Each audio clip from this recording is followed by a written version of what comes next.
Here. Colebrook, Here. Hersey, Here. Miller, Here. Roberts, Here. Wu, Here. Mayor Marlin, Here. Supervisor Chenoweth, Present. and Assessor Williams. Is he here? I don't believe so, no. Okay, thank you. Thank you. We have a forum. Next up is public input. Does anyone wish to address the joint meeting of the Urbana City Council and Town Board? If you do so, please raise your hand in the participant as a participant. I see no one. We have one item of business here. It's a discussion of consolidated social service funding for fiscal year 2021. Is that Sheila Dodd or Danielle Chenoweth? We're both here. Okay. Please begin. Okay, so just quickly, the application process for this year's consolidated social service funding started in January, and applications were due the end of February. And then in March, COVID happened. So the team, Danielle, the township and Urbana staff met and looked at the application we'd received and felt that it was best to make funding recommendations to this group based on the highest need for the community, and then to put off discussing the others for a couple of months to go back to these agencies and see if they wanted to amend their applications to meet any changing needs that might have happened from COVID. We felt like it wouldn't be fair to move forward at this point, given that their applications were done prior to the pandemic, and as we know, everything's changed since then. Did I cover it all, Danielle? Yeah, I think the recommendation on the table is for us to do full funding to the food security organizations. And I believe that are listed in the memo that you have before you. But essentially, there are a number of folks who submitted applications that require, the program requires in-person interaction, such as youth-based services and things like that. And so we think it's important to give people an opportunity to pivot in this moment. And also perhaps there are needs that have arisen that were not, not as urgent. And so just because they can't do the program that is listed doesn't mean that there isn't a need there. So want to give them the opportunity to do that. And we might do some more kind of rolling applications into the summer. Right. Are there any questions for Sheila or Danielle? No. Bill Brown? Go for the fiscal year begins first. I'm sorry? Can you repeat your question, Bill? This is for the fiscal year beginning July 1st. Is that correct? That's correct. Okay. And some of these other organizations that I know that some of them, like Fair, are actively involved in handling, things that have come up with the COVID pandemic. So have they been informed that they can resubmit their applications? We'll be reaching out to all of the agencies that submitted completed applications and asking them to please review and give them an opportunity to make any program changes or updates that they feel are necessary. And that'll happen during the month of June, and then the group will get together again in July or August to make those funding recommendations. So any organizations that were depending on this funding to July 1st will have to wait till August or September. Yeah, and just some background. So historically, the council has made decisions in June or July. We notify and prepare contracts in August. And honestly, I can't remember a time when a group asked for funding before October. We're hoping, even with some of the delays, that we can turn around the contracts very quickly, because we do know there's urgency. And you mentioned an immigrant rights group, a support group, and I think that that's one example of several where there's really some urgency. That said, some of the program descriptions will need to shift and change. So we are moving forward with the immigrant support groups at this time, but I certainly agree that that's an area where people are moving, and we could have money in their hands for the council to approve in July, within a few weeks of that approval, early August. Right. Okay, thanks. And I'm in favor of what you've proposed so far. I mean, healthcare consumers is going to be busy with all the newly unemployed people trying to get them covered, and make sure that it's a qualified event that they can qualify for Care Act and that sort of thing. Do you know if they're planning on expanding staff to help handle this surge? I have not heard one or the other, but we know that they have a greatly increased, just like Township, we're both experiencing real crunch. Certainly healthcare consumers has stepped up their activities, but I don't know if that's come with an increase in staff. I could check on that. Okay, thank you. Any other questions? Jared Miller? Just wanted to double check. We're not voting on this. This is just a discussion item this evening, and you guys are essentially looking for guidance for us to say, go ahead and fund 3, and we'll talk about the rest later. That's correct. Okay. I would concur with Bill. I certainly understand the reasoning behind it and the need for the 3 that we're offering to fund now. So I would say, as far as my concern, that you guys are on the right path. And for the public record, could you list those 3 people or 3 organizations? Sure. That's Healthcare Consumers. They requested $20,000. Sola Gracia requested $6,500, and Westlake Food Pantry requested $10,000. And all 3 agencies will be funded at their full request. Great, thank you. Any other questions or comments? Sharice? Turn your microphone on, please. Thank you. Okay. Yeah. I was wondering, because there's a food pantry over here. I forget the name of it. East. I forget the name of it. Oh my gosh. And I go by there. The Wesley. Huh? Wesley's the only food pantry that applied to our program. That's what I was going to ask you. Yeah, I was going to ask if any other food pantries had applied for any assistance. Eastern Illinois Food Bank put in an application. Okay. And that is one agency we'll be reaching back out to, because they have received, as an emergency relief, they have received some funding through the COVID. And so they may want to be able to shift their program request as well.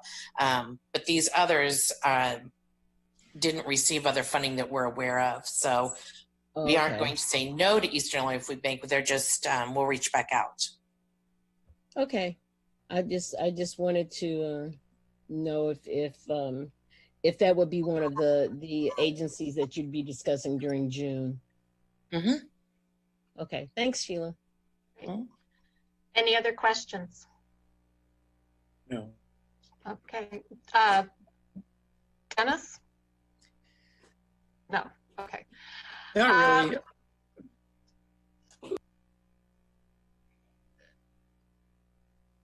It sounds reasonable to me. The request is appropriate, and I support it as well. Okay. Sounds like there's consensus, if I'm hearing correctly. Okay. Thank you very much. Thank you. Thank you. And with no further business before the joint meeting, this meeting is adjourned, and we'll move on to the Urbana City Council meeting. as soon as the clerk gives me the high sign. Okay, I'm ready to go. Great. Okay, I'd like to call to order this meeting of the Urbana City Council. It's Tuesday, May 26th, 2020. Will the clerk please call the roll? Council members Brown, Here. Holbrook, Here. Percy, Here. Miller, Here. Roberts, Here. Wu, Here. Mayor Marlin. Here, we have a quorum. And for the record, Councilmember Jacobson will not be joining us tonight. Okay, thank you. And as per our council rules, after one of the 4 national holidays, when we have a council meeting that follows Memorial Day, we say the Pledge of Allegiance. So I invite you to stand and join me in saying the pledge.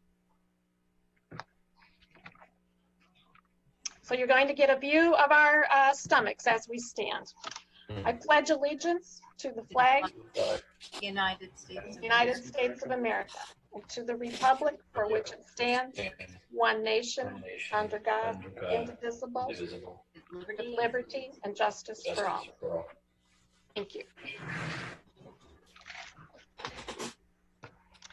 Next up is approval of minutes from the previous meeting. That's from the May 11th, 2020 meeting. I'll move approval of the minutes. I'll second. Moved by Jared, seconded by Mary Alice. Were there any corrections? Okay. All those in favor, please say aye. Aye. All those opposed, same sign. That motion carries. Are there any additions to the agenda? I don't think we have any tonight.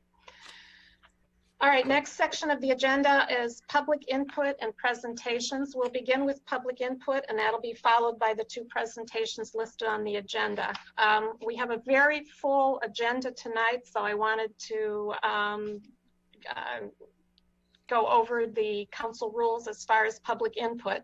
First of all, over the past week to 10 days, we've received a number of emails related to the goose harvest in Crystal Lake Park. Some of these came from local residents. Many of them came from around the country. They've been shared with the Urbana Park District. I want to remind the public that the City of Urbana does not own or manage Crystal Lake Park, and those management decisions are made by the Park District and the Park District Board. So we will not be reading those emails aloud tonight, but they have been shared with the Park District. Given the number of emails that we've received and the amount of public input that I expect we'll get, we have a 3-minute rule. So public input is limited to 3 minutes. And we have the option of if people are, emails especially are repetitive in the same message, we will summarize the message, indicate who sent them, and they will all be entered into the record, but not necessarily read completely. So first up, I'll turn it over and the city clerk will read the email input, and then we'll go to people who wish to speak to the council tonight. Okay, I'll start with Bishop King James and Reverend Dr. Evelyn Underwood, who are continually concerned about the Dr. Ellis subdivision sewer problem. And then I'm going to group the ones related to Leah Lewis next. The first one is River Brown. I am grateful that our pleas have reached you and you're willing to push forward for an entirely independent review of the 4/10/20 incident. I am grateful you are willing to allow a third-party investigation to take place. I hope moving forward you continue to work closely with our local NAACP to determine that it is a truly independent investigation. Please continue to keep Aaliyah in your hearts and minds, and please place this issue on the weekly agenda until it has been independently reviewed. Please push, push, push for these charges to be dropped against Aaliyah. Our hope is in your hands. Use this moment to take a stance against police violence. If we let this slip past us with no justice for Aaliyah, it will only embolden the police in Urbana and around the country to continue, and the next case of police violence could be fatal. The next case of police violence could be your neighbor, your friend, your partner, or your child. Stand up against police violence. Our hope is in your hands. Work with the local NAACP leadership to develop a truly independent investigation and drop all charges against Aaliyah. Thank you.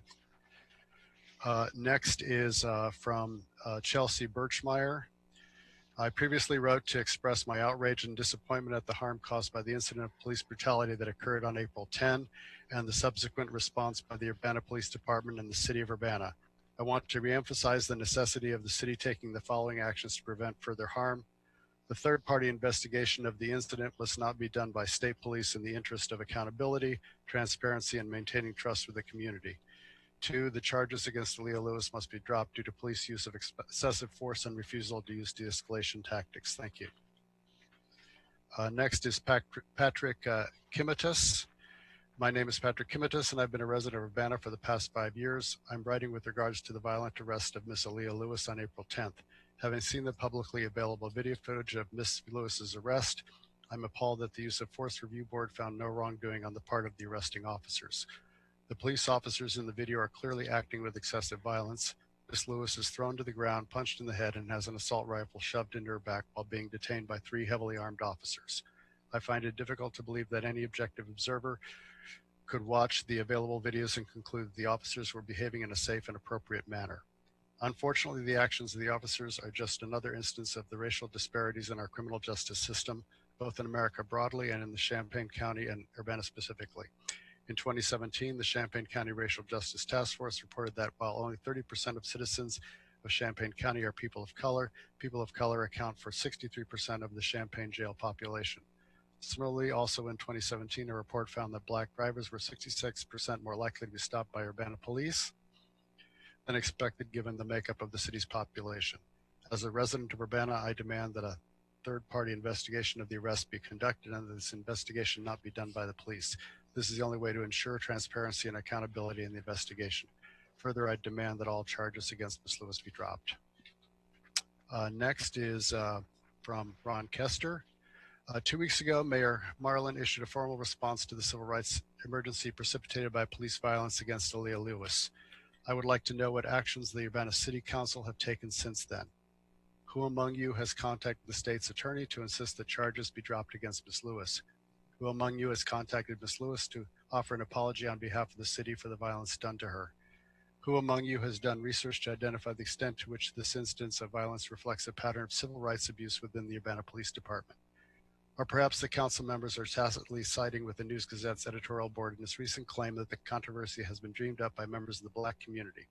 If that's your position, then please state it for the record.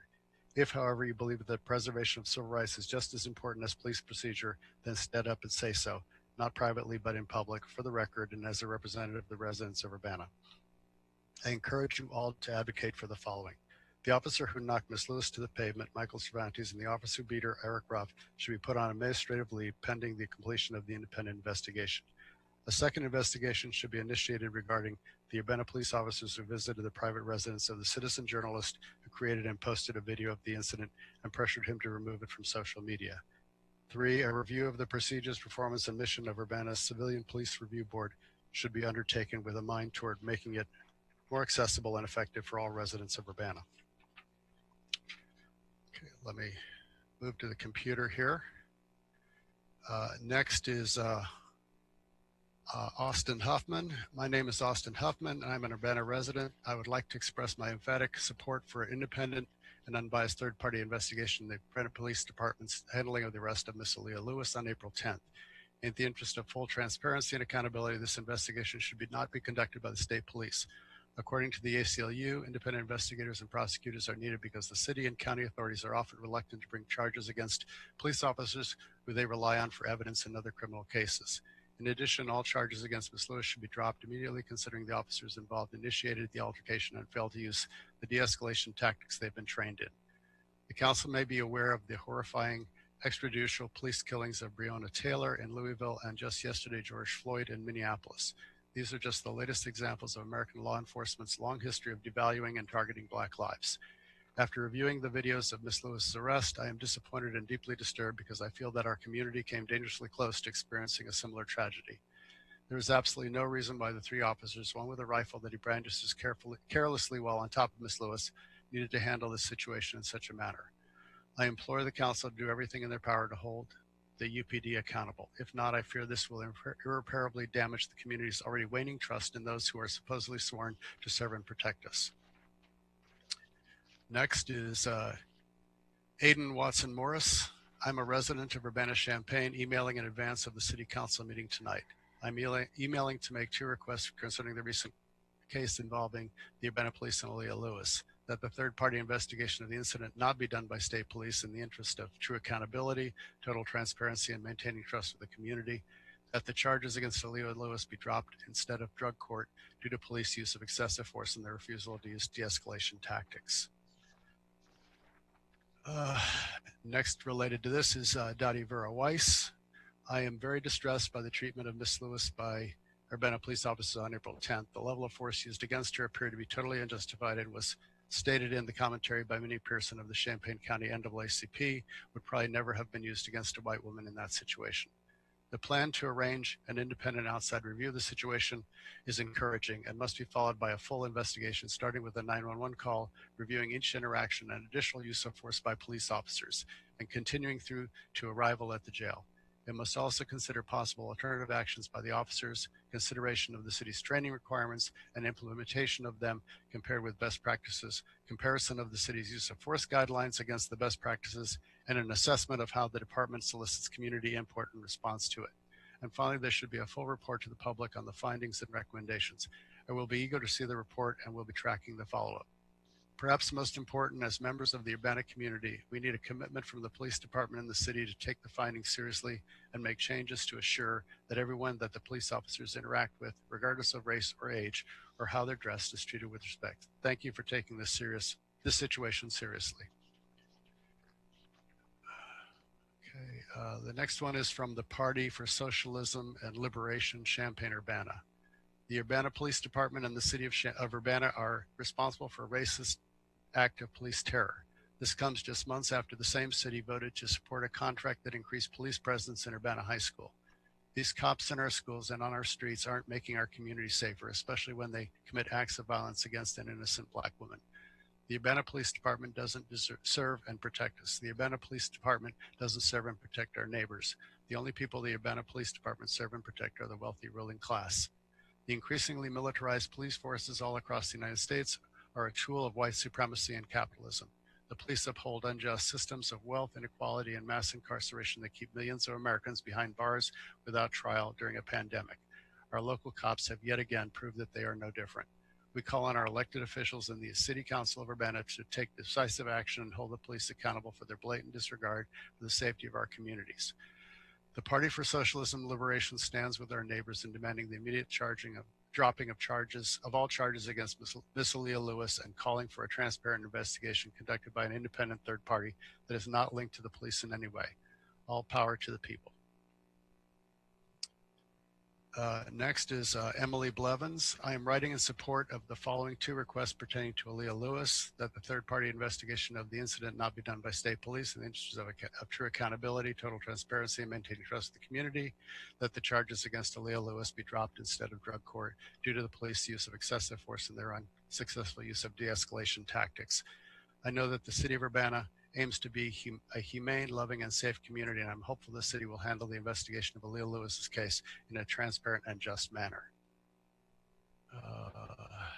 Jane McClintock. I am looking forward to hearing from you about reforms and enhancements to the CPRB in June. Thank you for looking into this critical matter. The health and effectiveness of the CPRB is critical to public safety in Urbana. I'd also like to suggest that you continue to do everything in your power to see that all charges are dropped against the victim of police brutality. As commendable as it is that you have called for an independent investigation, make sure it is truly independent or it will be a waste of time. And next is Alan Axelrod. Firstly, within the last day, the website imagery has changed from the Urbana Free Library to the Urbana Police Department squad cars.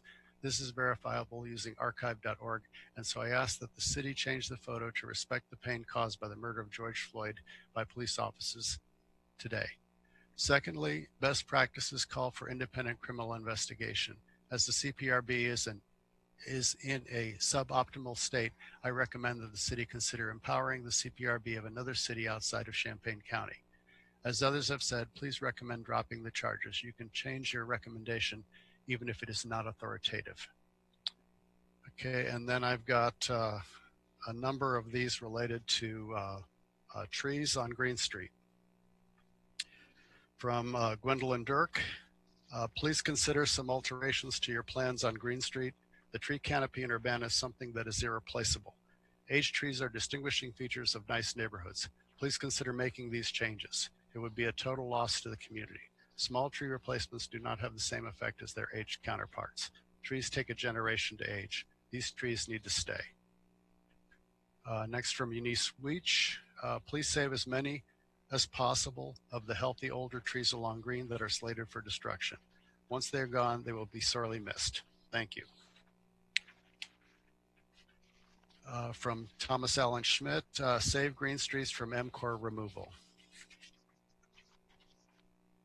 From Amy Wagner Johnson, I have learned that the city is planning to remove a lot of trees along Green Street, many of which are healthy and provide many benefits.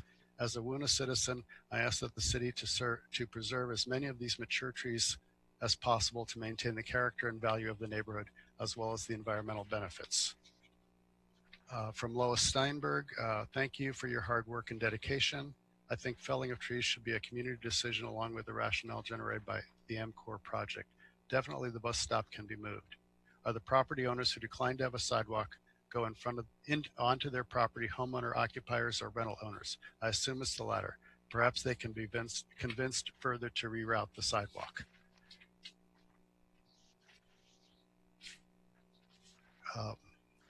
From Dan Newman, is related to a 7-year-old daughter who lives on Green Street, did an audit of Green Street trees that are scheduled for removal. She used a thumbs up, thumbs down scale. Her ratings did not always agree with mine. Neither of us is an arborist, but the pictures of the trees are useful to look at. Her ratings are attached. And there are a series of pictures showing his daughter with each of the trees. And then from Dan Newman, there was a follow-up, and I'm going to skip the original and just read his follow-up here. All of it will be entered in the record. Hi, it has been brought to my attention that the city administrator announced that there can be no adjustments to the tree removal list between Race and McCullough Streets, the 200, 300, 400 block of Green, because this would hold up the ongoing work. 2 points. One, with regard to 2 of the trees on these blocks, 208 Urbana Free Library and 411 West Green, it is not clear how not cutting down a tree could delay the ongoing work. Indeed, for these 2 trees, it seems that not cutting down the tree would actually make the ongoing work faster. For the other trees that are corner trees, 302 West Green and 404 West Green, Timothy John, I understand that accommodating corner trees would delay the ongoing work. It would take a little time to redesign the sidewalk. Redesigning a sidewalk probably takes less than a day. But this might be further complicated by contracts already in place with the contractors to build a sidewalk with particular specs. So it might be too late to save these 2 corner trees depending upon the city's and the contractor's willingness to redesign, slightly move the sidewalk by a couple feet. I'm not trying to make this change sound trivial. I understand that these contracts took months to create. I also understand that it would be possible to route the sidewalk around the corner trees. For the other trees, there are easement trees, 306 and 301 West Green. It would probably take several weeks to secure easements that could save these trees. And more importantly, my understanding is that these property owners were not willing to grant easements to the city to save these trees. So the point is moot on these 2 trees. When the property owner did not agree to forfeit a permanent easement to the city, the trees were scheduled for removal. The punchline, if you remove all the trees on the 200 through 400 blocks of Green from consideration, with the exception of 208 West Green and 411 West Green, which are neither corner trees nor easement trees, then my list of trees to potentially save is winnowed down to only 11 trees, not 19. And he lists mature neighborhood trees at 802 West Green, 609 West Green, 508 West Green, 411 West Green, 208 West Green. B, trees on corner that he considers trees of good or above average condition, but located on a corner, be routed around these trees for ADA compliance, possible, but would require some more work. There's 1 tree in that category, 501 Grass Green. Trees where a bus stop is planned, there's 1 tree in this category, 601 West Green. Trees in okay shape but past their prime. If these trees were on any other street in Urbana, they would be left alone or saved. Every 40-year-old tree has issues, but they're rarely taken as justification to kill the tree. There are 4 trees in this category, 503, 702, 712, and 802 West Green. Thank you for your considerations. Let's see, then I have from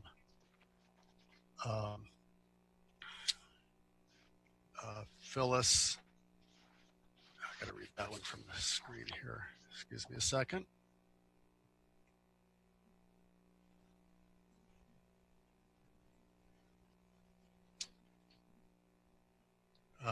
From Phyllis and Joe Williams. We are not happy about the loss of old trees to accommodate the MCOR project east of Lincoln. We are encouraged by the efforts to gain easements to allow trees to remain. That is effort which is above and beyond and makes us proud of Urbana. We are encouraged by the selection of trees chosen as replacements. We also realize that the trees being sacrificed are mostly at intersections. These gorgeous trees might not survive the root pruning, they would surely suffer, or as in the case on Main Street, the tree's roots might undermine the flat, easily accessed sidewalks. We believe the end product of this massive undertaking will be a pleasant pedestrian flow towards our precious downtown, not the green street of our youth. That thoroughfare has chiefly left us. And then from Steve Cartman. I applaud the efforts of everyone involved trying to keep as many trees as possible. I also understand there are times you just can't save a tree no matter what. That being said, I'm dismayed at the number of people who have made very ableist statements about trees and ADA requirements on accessibility or bus access. These are all obviously people who own cars who have never had to use mobility devices on old city infrastructure.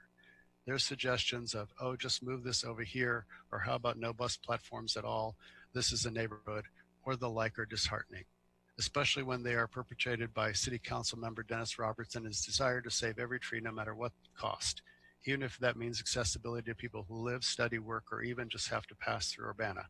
My suggestion is you all need to go borrow a chair and see what happens as just simple incline can make your life difficult. Trees are beautiful and it does take a long time to get new ones to old growth status. But if we never plant new ones because they don't provide the benefit of old ones, then how will we end up with old trees in the future when the ancient ones die, fall, get hit by lightning? It is commendable that the project is putting in something like 45 plus trees to help and add new future tree canopy to the street. While many of us will never see those as old growth trees, our descendants will. It seems a lot of people can't see the forest for the trees, as the old saying goes. And I just had one show up here from Bob Lowe Boat. I've been a resident of Urbana for 7 years. I find the excessive violence to Aaliyah Lewis by the police department unacceptable. I have 3 demands as a resident of Urbana: that the third-party investigation of the incident not be done by the state police,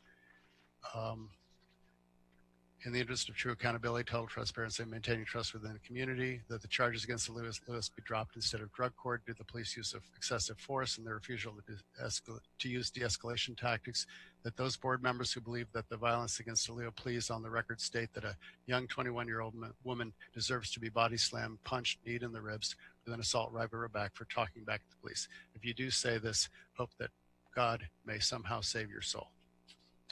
That's all the ones I have via email. Thank you, Charlie. Charlie, will other people have an opportunity to speak at the time of the discussion when it comes up? No, we're going to take public input right now. Okay, I think some people were expecting to be able to talk at the time of the end. Well, it's coming right after public input. It follows. So yeah, we have 2 presentations coming up. We do have 2 presentations. It's not an action item. It's a discussion item under the presentation. So we're going to go ahead and take public input due to the volume of public input. So I'll just go down the list. I see Christopher. Can you hear me? Yes, please state your name for the record. Yes, it's Christopher Hansen and I live in Urbana. I just wanted to issue my support for many of the statements that were read earlier about the Urbana Police Department and the Aaliyah Lewis arrest. I think Urbana residents are receiving a very low quality product from the Urbana Police Department, especially given how much we're paying them. And we're paying them a lot, and I think Urbana residents deserve something much better. The process to improve the Urbana Police Department is completely broken. The Civilian Police Review Board, and I think the council is pretty well aware of that fact by now, but we really haven't heard them say anything about it. And to go along with that point, I don't think I've ever encountered an Urbana resident who actually thinks the Civilian Police Review Board is anything but a rubber stamp for the police department. There's no faith there. There's no trust in that system. And it's great that you're going to talk about the CPRB reporting requirements next week, but that's only the tip of the iceberg. The CPRB needs to be fully reviewed by City Council, and we need to clearly make some changes to the ordinance. And also, City Council needs to be reviewing the actions of the peripheral city staff who have been denying citizen access to the complaint process, wrongfully so. I also want to mention, as I mentioned last week at the meeting, the city of Urbana is terrible when it comes to transparency. You guys need to stop talking about transparency until you've sat down and leafed through all of the Freedom of Information Act denials that are sent out by Charlie Smith and his cohort. You guys are not transparent. You deny as much as you can, especially in regards to the police department, and then you take it several steps further to denying and omitting records illegally. The City Council needs to review the practices of city staff when it comes to FOIA requests. And also, as a reminder, you have not released all of the videos and records related to the Lewis arrest. You released just small portions that were selected by the police department. As someone else mentioned, I wanted to bring up the issue of Urbana police having attempted to coerce a resident to remove his video of the Lewis arrest. The right to record police is protected by state law and also written clearly into Urbana Police Department policy. This needs to be investigated potentially as a crime. Also, we need to hear more commentary from the City Council about the CPRB and the Lewis arrest incident. Previously, at one of the meetings, several city council members actually criticized citizens for not engaging in a dialogue. And then Mayor Marlin apparently went and arranged a secret meeting, which was closed to the public. And since the council has basically ignored most public input. So we need to hear what you have to say. That's why you're getting dozens of people showing up every week, trying to engage you in a dialogue that we are not really having. So let's hear some voices here. Thank you. Thank you.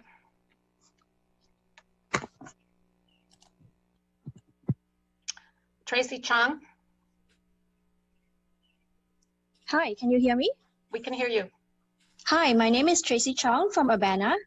I just want City Council to know that for all the talk about being a transparent government, the City and Urbana Police Department still have not released documents and the complete body camera footage for all officers in the Aaliyah Lewis case. I've been trying to get an explanation from City Clerk Charlie Smith and Urbana Police Department FOIA Officer Anthony Weck as to why only portions of the video footage selected by Chief Serafin have been released. However, Charlie Smith and Tony Weck have been ignoring my emails. That is the opposite of transparency. I hope City Council members can practice what they preach and see that the complete video footage for the Lewis case is released to the public. I also want to suggest to City Council to take time to watch all the 2019 and 2020 CPRB meetings as you guys are preparing to discuss the CPRB. Don't worry, there are not that many meetings. I hope as you watch the videos, you will pay attention to issues such as how the board has made decisions to stop reviewing all taser displays, even though this is mandated by the ordinance. It was really quite alarming to hear some board members say that it's a waste of time to perform the reviews. And it was also very unprofessional of Deputy Chief of Police, Richard Souls, to complain at every meeting about the time it takes for him to select and redact the video footage. And in another occurrence, he even made excuses about some squad cam footage that was missing, and this was an incident where officers had tased a man twice. So I think you guys should actually sit down and watch all the videos. Look at how decisions are made, look at people discussing, look at who says what, look at what city staff says, and go from there. Thank you.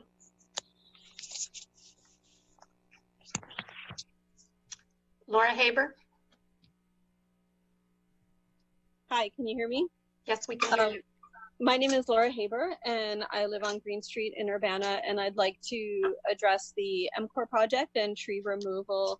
I spoke to the city last for the committee of the whole, and I wanted to update you that we currently have 823 signatures on the petition to the city to try to save whatever trees can be saved. And I understand that not everyone who has signed the petition knows all of the details about each tree and the health of each tree and viability of them and the project. But what it does indicate is the extent of public concern about the canopy on Green Street and the desire to figure out some way to at least save some of the trees from removal. I'd like to say personally, I am in favor of accessibility and of the MCOR project in general. One question that I have is, to what extent was the City Council aware of the implications of MCOR for the tree canopy in the Project 5 in the 5th phase of MCOR? Was it entirely clear to the City Council when they accepted the grant money that it would have such an extensive impact on the tree canopy along Green Street and as a public corridor for the city? I'm also wondering, since one of the 4 stated goals of the project is to promote sustainability, I think there was a missed opportunity to talk to the Sustainability Advisory Commission and to get input about stormwater drainage and about sidewalks and also about carbon sequestration that the mature trees provide and what the implications would be. And then importantly, I think that there was a missed opportunity to consult the Tree Commission. When I look at the City of Urbana website, it says that this Tree Commission is charged with providing advice and consultation to the city arborist on policies concerning selection, planting, maintenance, and removal of trees, plants, and shrubs. And then it goes on. And so I wonder why the Tree Commission was not consulted regarding removal of trees and planting of trees, because it seems like this would be the charge of the Tree Commission. And I would request that the Tree Commission be given a role in examining each of the trees. I understand that there's a role for city staff expertise and expertise, and I think that independent commissions can kind of bridge the gap between public input and sentiment and city staff and provide that independent voice and perspective that would be really helpful. And then I'm also concerned about and have questions about easements that were requested from private property owners, and I wonder how much of an easement was requested from property owners. I've been given the impression that perhaps city asked for 5 feet easement, which maybe could have impacted why some property owners didn't give that easement. Thank you. Thanks. Stephen Wald. Good evening. Yeah, my name is Steve Wall. I live in Urbana on Illinois Street. I've been here 14 years. I'm also would like to encourage the City Council to go the extra mile to preserve any, all, some, even one of the trees slated for removal in recognition of the, I think, really overwhelming public input that has been received to date. I think 823 signatures on an issue is a pretty astounding, strong public sentiment. There are some who think that public sentiment is late, a project that's been on the books for 5 years. And I would just say that I don't agree it's late. There was a public comment period for this project dating back to 2015 and earlier. I think there were probably tens of people who provided public input at that time, although it was solicited. And I know that minimizing tree removal was part of that public record then. There's been more than 5 years for designers to carefully consider where sidewalks, ramps, bus stops, drainage, and excavation would occur for phase 5. And if they were given direction to preserve Urbana's tree canopy to a maximum extent, I think it could have been done. And I don't think it was done. I don't think it was a priority. I know efforts were made, but I also know when you look at the list of trees to be removed, discretionary design elements are cited for the majority of the tree removals, location of a sidewalk, location of a ramp, excavation into a root zone. And I know from other cities, for other trees in other places and locations, engineers can preserve trees by designing projects around them. And again, I would just encourage creativity, flexibility. Please recognize the public sentiment to preserve its trees. And you've gotten a lot of detailed analytical feedback. There are a list of trees that do not represent imminent hazards, do not represent irrevocable conflicts with other project design elements that are mandatory. They could be preserved. And I encourage you to do your job tonight and please get it done. Thank you very much. Thank you. Sarah Nixon.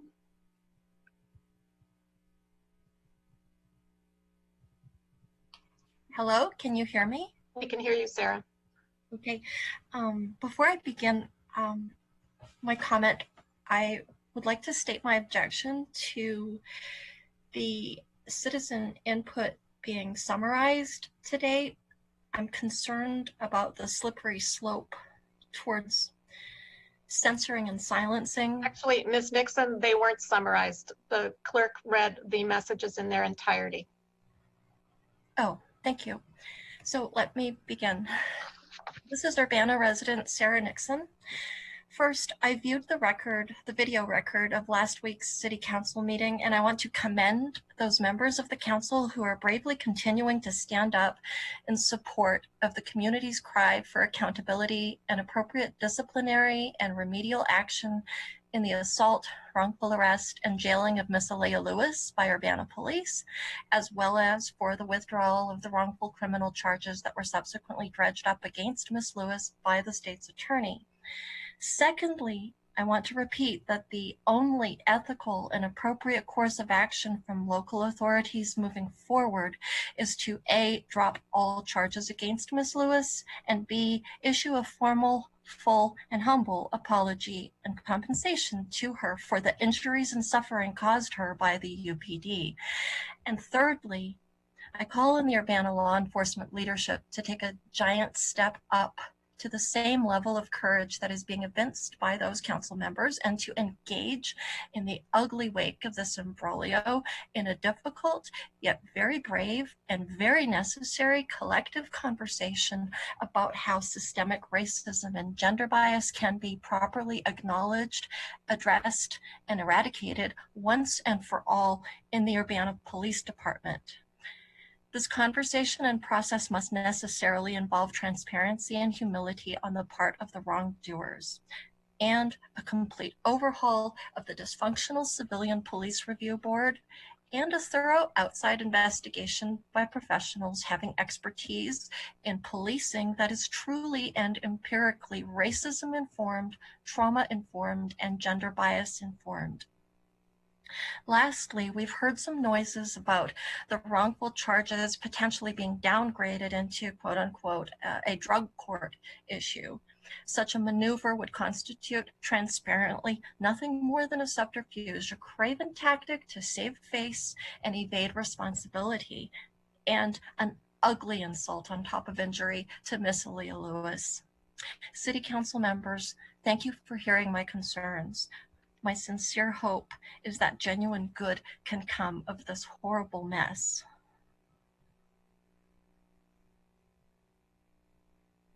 Thank you. Alan from CUDSA. Yes, thank you for recognizing me. I just wanted to make a small comment when it comes to recognizing how safety specifically relates to the tree canopy on Green Street. I completely recognize and hear the person with mobility constraints who basically felt that they weren't being thought of. And I wanted to emphasize that due to the increased temperatures expected with climate change, the tree canopy is a serious part of the discussion. So a proposal for the city to also consider is to at least do some analysis. We have a really nice university next door about the temperatures expected during summer over the next couple of years with the MCOR corridor project. I'm hopeful that that was already part of it, but it's really important that when also improving our city's accessibility, that we aren't also creating an oven. Thank you. Thank you.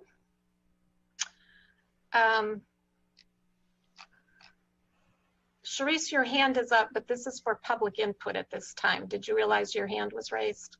Yeah, it's kind of public related. Well, this is not to respond to comments here. No, it's not to respond to anything. I just wanted to know, well, maybe it's not the proper time. Maybe I should wait till the end of the meeting. Is it I just wanted to remind and also put some information out there regarding everyone answering their census form as quickly as possible. Can I comment on that or no? Can we put that under reports of officers and you can do a public service announcement? There we go. Okay, thank you. Thank you. All right, I don't see any more hands raised. So we will, Michael Tessin. Hello. Can you hear me? We can hear you. Okay. All right. Hi, my name is Michael Tessin. I'm a recent graduate of Urbana High School. In the class of 2020, I actually recently received a letter from Mayor Marlin's office related to that. So thanks. So regardless, I've lived here. I've lived in Urbana for my whole life. I was born in Carl, and yeah. So I've heard a lot living here about how the government is run here, about like progressive values and humaneness and sustainability and all these things. And I think what we're seeing happen recently is kind of a loss of that image, or it's starting to go away. People have talked about Aaliyah Lewis today, and the case there. People have talked about the placement of cops in the Urbana school district, Urbana Middle and High School. Which I have personal experience with, and I know that no student from either of those schools supports that or thinks it's going to be effective. And of course, the undue suffering in our community due to the coronavirus pandemic is always on our minds. But what I want to specifically talk about is the tree removal project on Green Street. So the stated goal of the project, which I heard about last meeting, is to more effectively balance the different modes of transportation. Obviously, that's commendable. Obviously, the accessibility aspects of it are very important, are essential to having an inclusive and just city. But I'm worried that the removal of shade trees will be counterproductive in that respect. That they'll disadvantage bikers and pedestrians potentially to a dangerous extent, increasingly so as climate change escalates. If we're interested in walkability, sustainable urban development, and maintaining a humane image as a city and a city council, then the apparent haste with which these trees have been marked for removal without even a basic analysis, as far as I'm aware, the potential effects on the microclimates is concerning. So I would urge the council to consider doing an analysis of these effects. Thank you. Thank you, Michael. Okay, does anyone else wish to address the Urbana City Council? All right, seeing none, we'll move on to the presentations scheduled for tonight. The first is a presentation from Bear Graham, and it's the Vine and Main Street intersection analysis. I'm just going to give a little introduction first. So, Carol Mitten, City Administrator. Thank you. This is an analysis. This presentation is of an analysis that was prompted by a pedestrian fatality that occurred at the Main and Vine Streets intersection about a year ago. And it's taken longer to get to this point than we had hoped. But I just want to make sure everyone understands that we did not ask Fair Graham to analyze anything regarding the accident per se, but we asked them to analyze the geometry of the intersection to see if there were any deficiencies in it that we needed to be aware of. And so that's the focus of the analysis that they did. And tonight we're joined by two gentlemen from Fair Graham, Noah Carmichael and Roland White, and they will make the presentation of their findings. So Roland, Noah, whoever wants to start. Thank you, Carol. Thank you, Mayor. As you mentioned, I'm here with my colleague, Noah Carmichael, who's a senior transportation engineer with Fair Graham. We're going to jump right into the presentation and see if I can get this screen shared correctly. There we go. Are you seeing my screen? No? No. Okay, one more button, looks like. There we go. Thank you. Okay. As mentioned, we're going to discuss the Main and Vine intersection, the functionality of that intersection. Buttons situated here.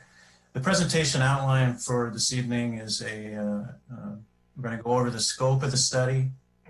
We're going to discuss some intersection background, some history about the intersection. Summarize the standards that we use to review the intersection. We're going to review variances that we noted from those standards, and then we're going to have a brief discussion and tell you some of our recommendations.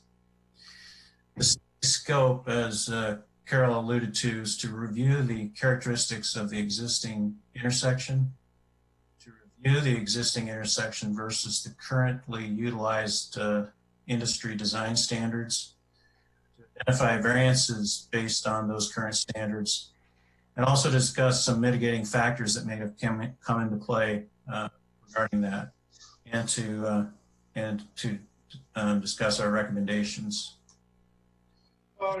Grounded as to where the intersection of Main and Vine is on the sort of the northeast side of the downtown proper of the city of Urbana. It's the county courthouse complex and the Schnucks Plaza sit catty-cornered across the intersection, just so we're all clear on which intersection that we are talking about. So now we're going to do a little bit of a historical review. Thanks to the Champaign County GIS aerial photos, we are able to take a little walk down memory lane, get in our time machine, and look at some historic photos. This is an aerial from 1973. We can see that the original design of the intersection, typical in that vintage, is focused on vehicular traffic. There's some obstructions at the corners of buildings that existed at that time. The northeast corner is undeveloped at that particular time, but you see sort of the squared off nature of the corners, which is typical in older downtowns. And moving forward to 1988, we start to see some changes in the intersection. We see dedicated left turn lanes that were added on the eastbound and westbound Main Street. And we start to see the radiuses at the northeast and southeast corners start to get pulled back. Probably improvements that were made to accommodate turning vehicles such as trucks. Skipping forward to 2002, we see a dramatic change at the northeast corner where they pulled back the radius quite a ways, enlarging the intersection. And this was most likely due to truck traffic, due to industrial uses that were to the east of here at the time. And if you had any IDOT money involved in the project, they would have been pretty strict about making sure that if you had a semi-type vehicle, a design vehicle, that as it turned through this radius, it's had to stay in its lane, not only through the turn, but after it moved on to Vine Street, it would have to stay in its lane too. And that's what resulted most likely in this large radius you see. That increased the crosswalk distances on the north and the east leg. Would we do that today like that? Probably not. We'd look at some balancing needs of other modes of transportation. In 2005, we see some accessibility improvements at on the north side of the intersection. We also see streetscape elements added to Vine Street and on the west side of Vine Street and on Main Street to the west of the intersection. Around this time, we start to also see these intersection bump outs being included around the downtown, where we take a parking lane and we shorten the distance across the intersection for pedestrians. So that's a good sort of human-centered design feature there. 2008, so not much change from 2005 to 2008, but we do see the added development at the northeast corner of the Starbucks. 2011, we start to see the implementation of the vision of the City of Urbana bike plan. We see bike lanes added at the east leg of the intersection. And this, the way that this is done is we have to reduce the travel lanes. So if you look back, you see 4 vehicle lanes, and at this time we've got 2 through vehicle lanes, and that road has been repurposed for a bicycle modality. And on the west leg of the intersection, a dedicated right turn lane was added at this time, and the reason that was most likely due to matching up the lane configuration on either side of the intersection. In 2014, we go ahead and we carry this bike lane infrastructure through the intersection to the west side and along through downtown. And so those are some very good improvements from your bike plan that were added to the intersection. But you kind of see, and this is typical with older intersections, the iterative nature of these changes over time. There's not much change as when we get to 2017. And the one thing we noticed was the addition of accessible parking spaces at the courthouse parking lot. So at this point, I'm going to turn it over to Noah to talk about the standards that were used, some of the variances were noted, and some of our findings and recommendations. Well, thank you, Roland. The standards used are pretty common for roadway projects. They're based on the basis is the IDOT design standards, whether it be the Bureau of Local Roads Manual, the Bureau of Design and Environment Manual, and the various highway standard details provided by IDOT. We also looked at what's known as PROWAG, which is the Public Right-of-Way Accessibility Guidelines, which detailed the accessibility for all modes of transportation, specifically pedestrians and those with accessibility challenges. We also looked at the Manual of Uniform Traffic Control Devices, the MUTCD, and that just dictates pavement markings and the like. We identified a number of variances, as you can see here in this chart. The best way to look at these, though, is from an aerial photo, so I'll go have Roland go ahead and flip to the next slide. And you will see that, you know, this is a typical intersection. It was developed over decades, perhaps even centuries.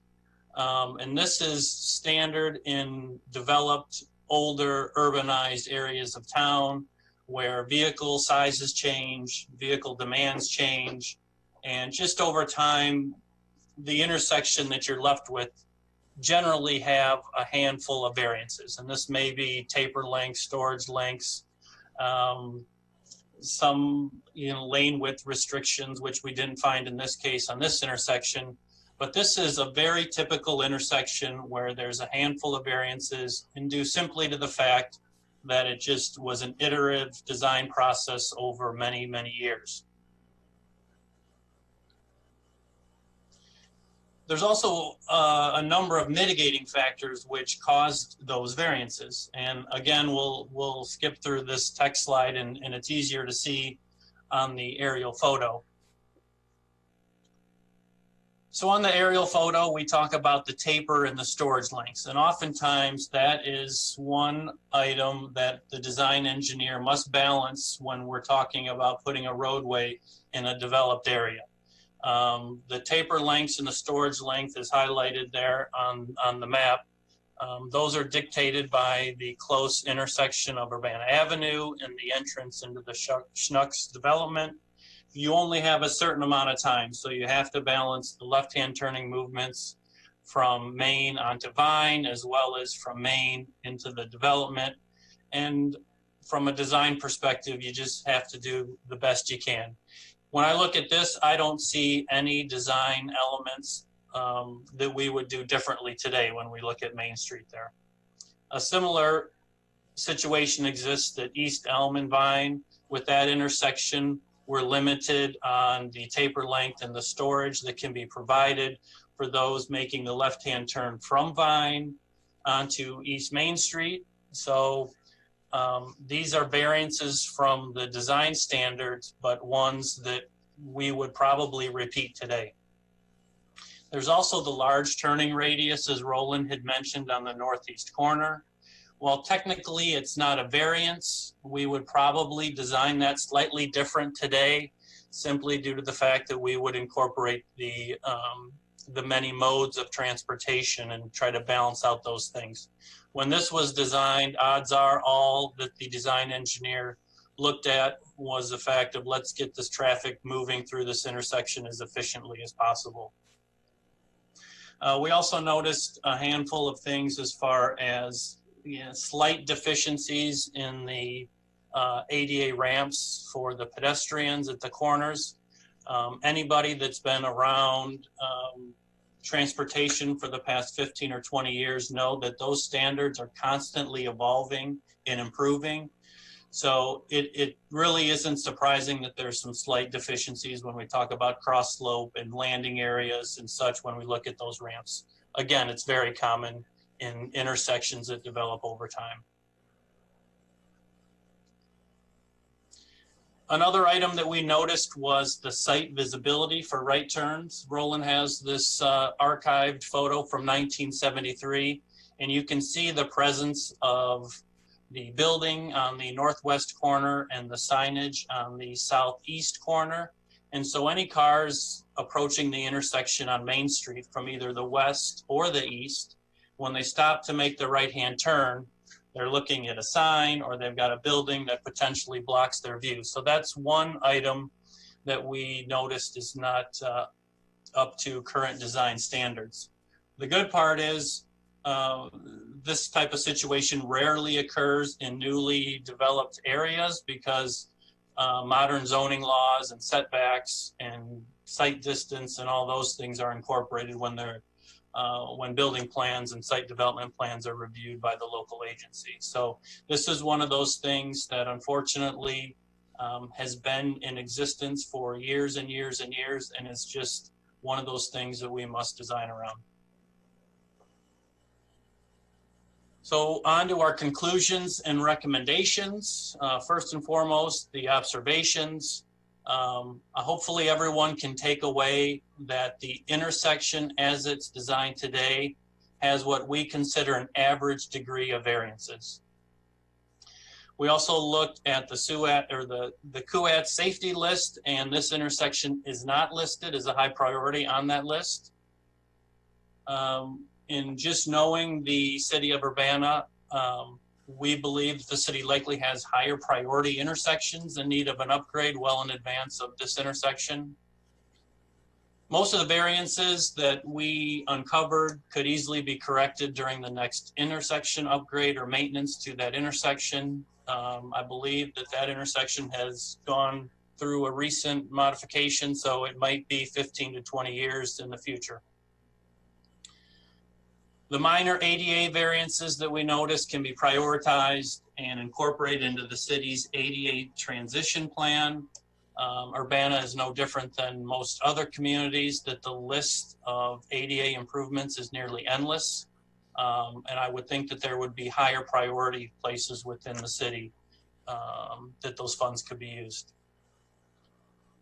If the site visibility issues, as we had just discussed, causes concern, the city could decide to implement a no turn on red at that intersection. Obviously, that would take some review and some discussion, as there's pros and cons to doing that.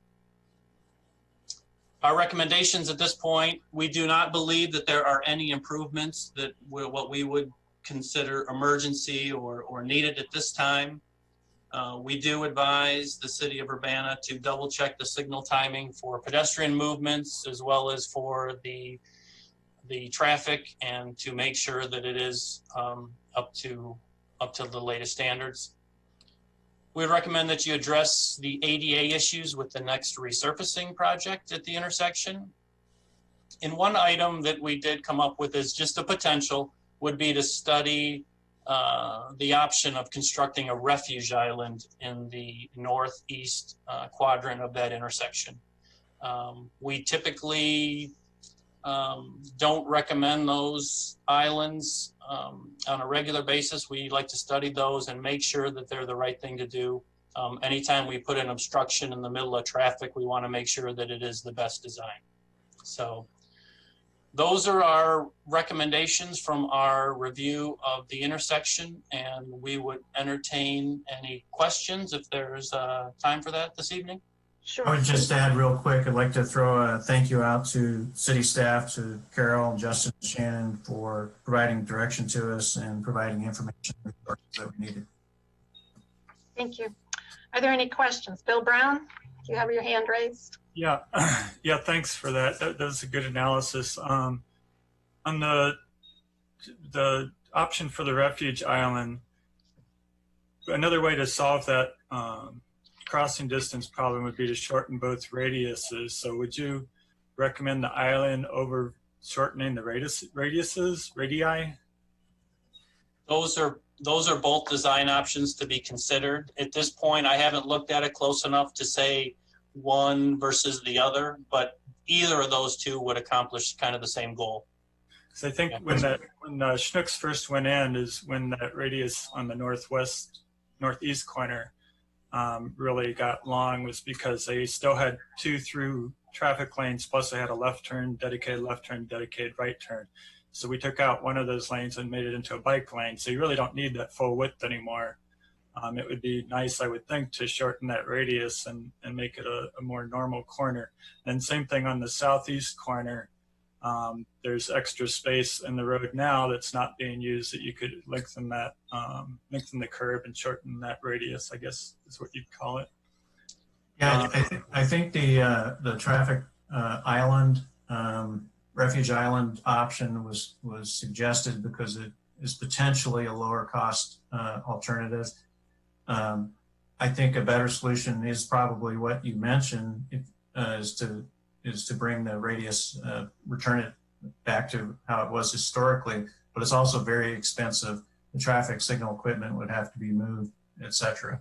And so that would be something that would have to be considered. Okay. And then for the site distances, wouldn't one solution be to reduce the speed limit from 35 to 30? How much difference would that make as far as the required site distance? So are you referring to the speed limit on Vine? On Vine Street, yeah. I think it's already 30 on Main Street. Mm-hmm. Okay. Well, that certainly could be looked at because it is an element of the reaction time for that vehicle that's turning right as to how fast the vehicle is coming Yeah, up. that may help a little bit. We calculated the required site distance to be just shy of 400 feet, and currently there's about 150 feet of site distance there. So while the reduced speed limit may help, I don't think it's going to be enough to overcome the gap where we could then say it meets the design requirements. Okay. Yeah. Yeah, I don't remember if, I know at some point in the past few years we removed the right turn on red on some streets on downtown. I don't remember if that was one of them. Maybe that's something we should look at again. And then you did have a nice example of a simple protected intersection in the report that you gave to council that had like 1 lane in each direction. Did you try to mark up anything what that would look like in in our realistic intersection with multiple lanes going all directions? We didn't take it quite that far.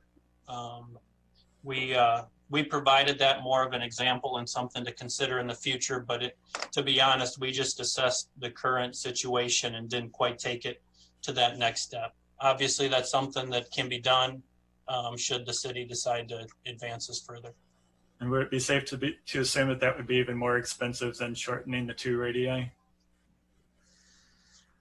Well, I don't know about that, but in any case, you'd have to do an intersection design study to look at all the geometrics and always make sure we, kind of the first rule of thumb is do no harm. So we want to fully vet the concept that we're not causing a problem that's worse than what we're trying to solve. But the protected intersection concept is, it's worth looking at. Okay, and then just one final question. And when you did the analysis for the storage and tapering, it looks like it's really short, and I agree there's really not many other choices, but did you actually have data on turn volumes, or did you estimate turn volumes based on regular street traffic data that IDOT provides?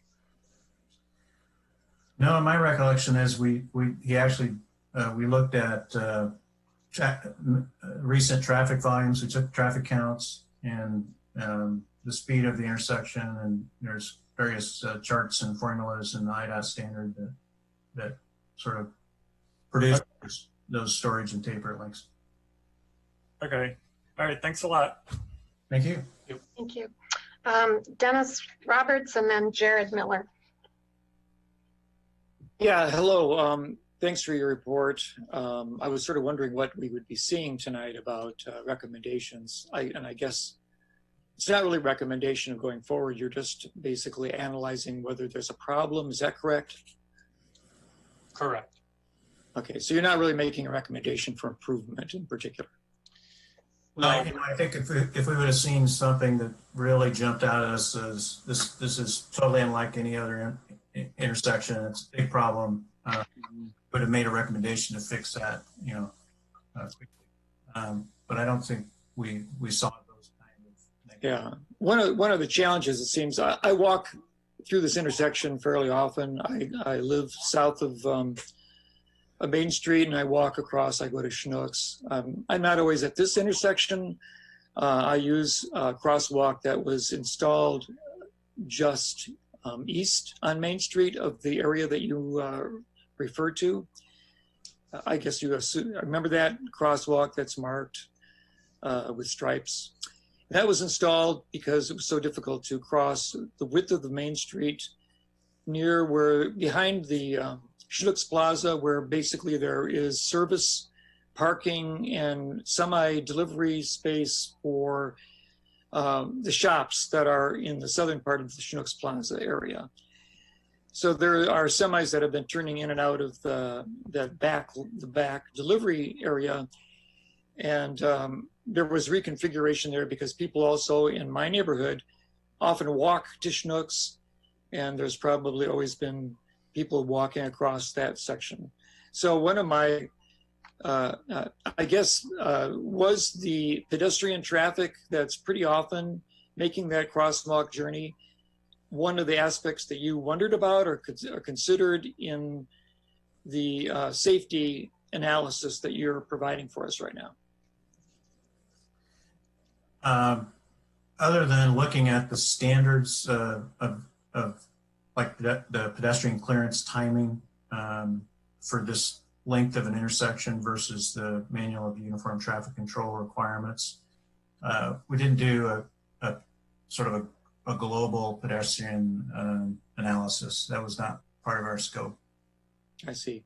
That crossing is only a block and a quarter away from the intersection we're looking at. So pedestrian use there, I think, is important to be aware of. Mm-hmm. And even with the crosswalk, there have been times when I've had to run out of the way of a car which is not paying attention, which, might have resulted in me or my partner being hit due to people speeding up after they leave the intersection. So I just want to make that comment as far as the safety element. My other question for you was traffic that's entering the intersection from the north is coming up out of the underpass, just a little bit north of that. That's as the people come out of the underpass and they're approaching the intersection, there was some concern about visibility as you approach the traffic light. Some people try to beat the light coming up that because the traffic comes up pretty fast up the grade to the intersection.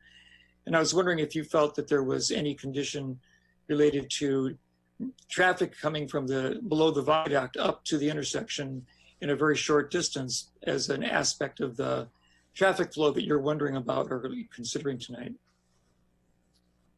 You know, we didn't note a visibility issue per the standards, but certainly something we could take a deeper look into if you and the city staff would like us to.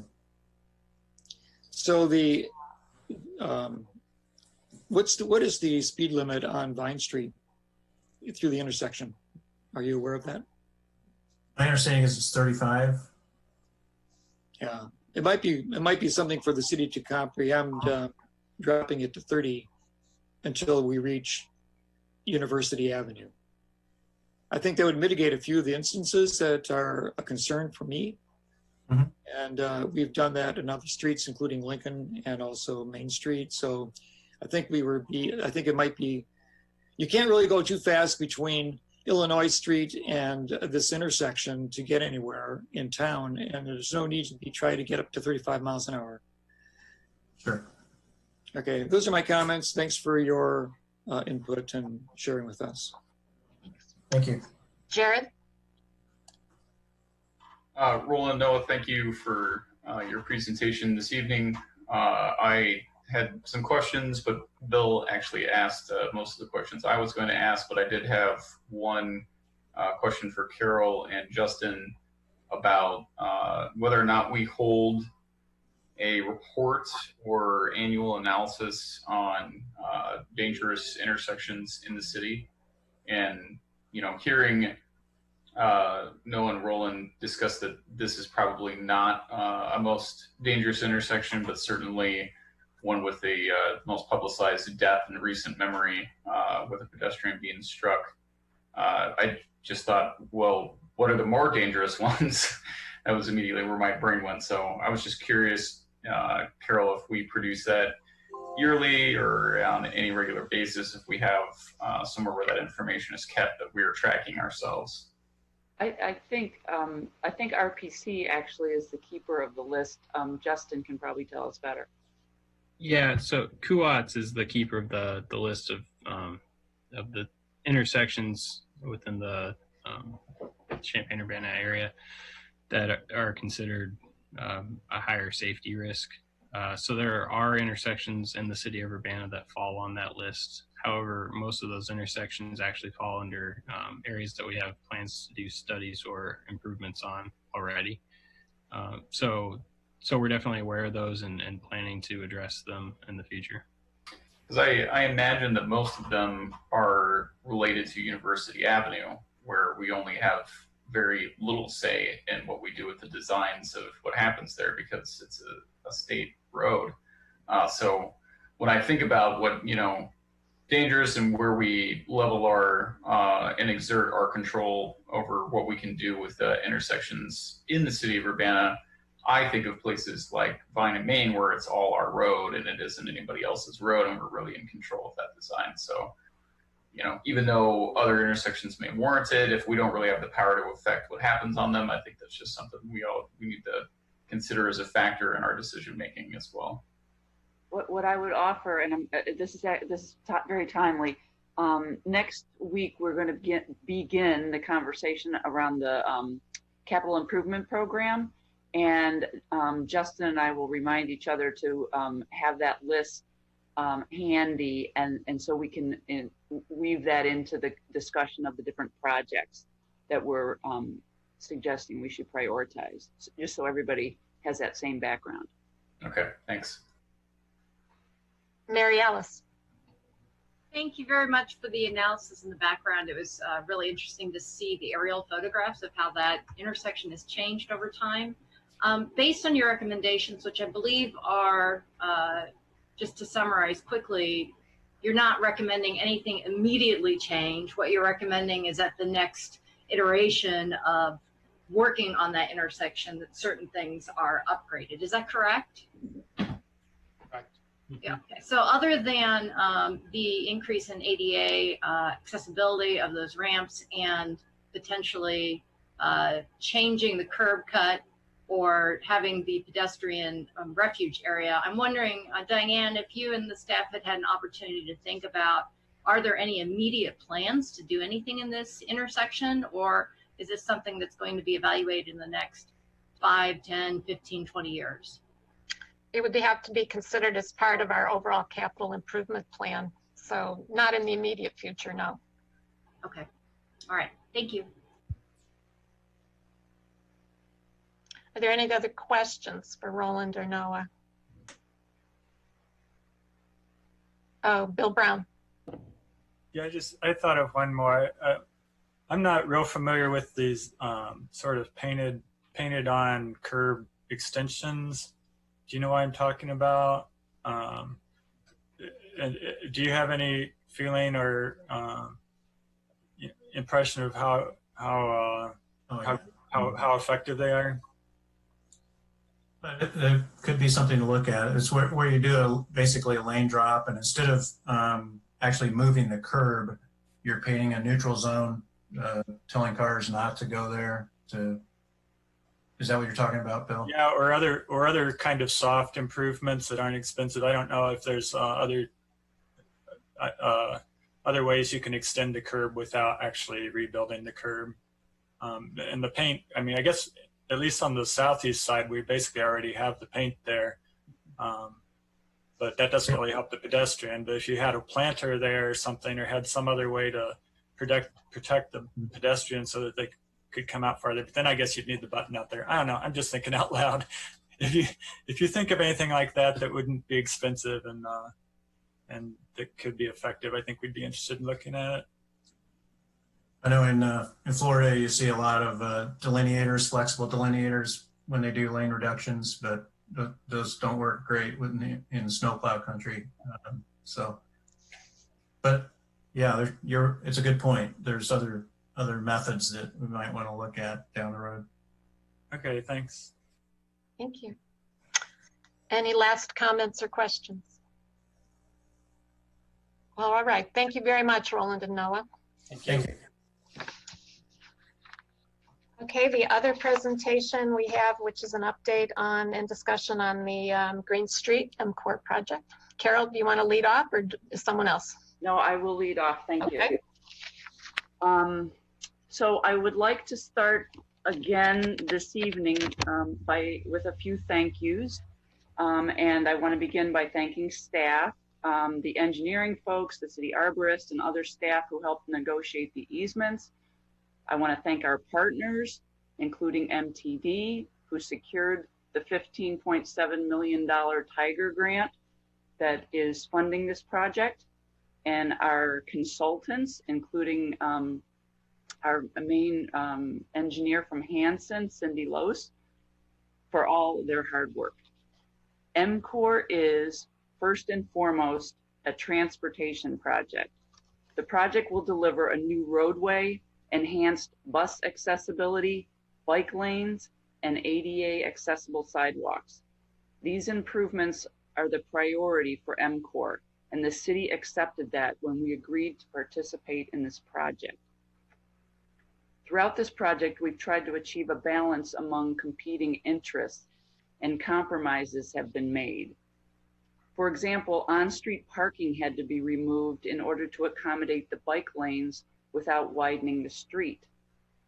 Some of the infrastructure improvements were shifted from their preferred locations to try and minimize tree removal. And some mature trees will be removed in order to deliver the transportation priorities inherent to this project. All of the trees in public space along Green Street are likely to be impacted by the MCOR construction to some degree because their root systems may be impacted. The 19 trees targeted for removal, 2/3 of which have risk hazard ratings of 7 or higher, will be especially impacted by the construction. For the trees in the second phase of construction, and that would be those west of McCullough Street, we promised to revisit those 9 trees and consider whether any of them could be retained during construction, despite the more serious impact that construction will have on these trees. Our recommendation continues to be that these trees be removed. We will do an even deeper dive into each of the 9 trees than we did last week in just a minute. But I wanted to share with you that I spoke with the city attorney, and he opined that if we leave trees in place that we believe are compromised, and worse still, that we caused them to be compromised, then the city is taking on additional liability should someone be hurt by a falling limb. Before we turn our attention to the specifics of the 9 trees in phase 2, I want to clear up some misconceptions that are circulating out in the community about the MCOR tree removals. First, the impression has been given that there was a formal role for the tree commission in the selection of trees for removal along Green Street. That is false. Among the roles granted to the tree commission by our ordinance is to be an arbiter of disputes over decisions made by the city arborist. The city arborist served in a consulting capacity for this project, kind of like an in-house expert. And as I mentioned last week, there was extensive consultation between Mike Brunk, our former city arborist, and Craig Schonkweiler, our former assistant city engineer. Adjustments to the project were made based on this consultation, but the final decisions rested with the engineering team. The engineers are responsible for delivering the transportation facilities that we committed to back in 2015. I would like to add, though, that Carol Augsburger, chair of the Tree Commission, has requested some additional consultation with Kevin and me on the species selected for tree replacement, and I told her that we'd be happy to do that. The Tree Commission does have a role in advising us about the trees that we plant. Second, the impression has been given that there was a role for the Sustainability Advisory Commission in the selection of trees for removal along Green Street. That is false. There is no role for the SAC in this matter. If there was, it might be to comment on the overall sustainability picture, including the loss of 19 mature trees and the addition of 47 younger replacement trees, as well as the enhanced mobility from this project so that more people can walk, bike, and take the bus rather than drive cars. Finally, the impression has been given that tree removal as a part of this project has just been sprung on people. That is a misleading impression. As Bill Brown noted last week, there was an open house for Phase 5 in September 2015, at which time an exhibit was shared showing the trees then proposed for removal in Phase 5. That is still posted on the project website. At that time, there were 17 trees to be removed. And if we had obtained all of the easements we tried to get, the current total of removals would also be 17. Of the original locations shown, 12 of the 17 locations are on our current list. While there have been some adjustments made in the actual trees to be removed, no one should be surprised that trees would be removed with the MCOR project. And I would add that most of the comments and the change.org petition are not focused on specific trees, but all quote unquote healthy trees slated for removal. For anyone who is this fervent about tree removal, there have been numerous opportunities over the past 4+ years to share concerns. Public comment is a part of each and every council meeting. Council members or members of the public could have raised the subject when the council acted on various decision points for the project, and each of those decision points allowed the project to move closer to construction.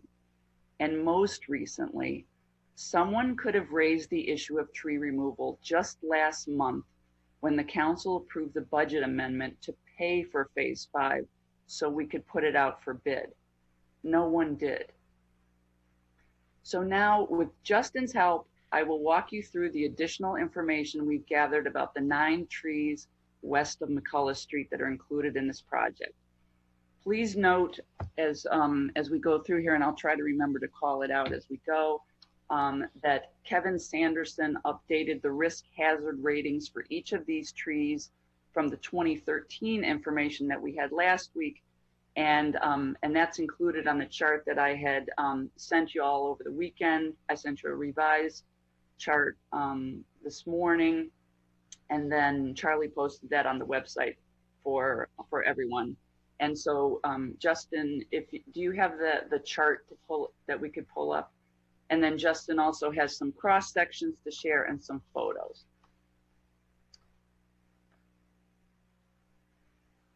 So Justin's going to share his screen in just a second. Yeah, 1 second.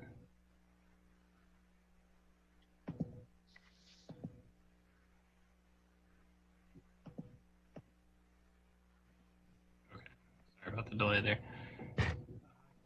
Can you see that? That's great, thanks. Okay, so trees number 1 and 2 are within the footprint of the enhanced bus stop that will be located at the northwest corner of Green and Busey. And we actually did have a little conversation with the folks at MTD, and just because we wanted to have a holistic conversation, and also everybody help refresh each other's memory about how certain decisions had been made in the past. So trees number 1 and 2 are they are a result of a shift that was made.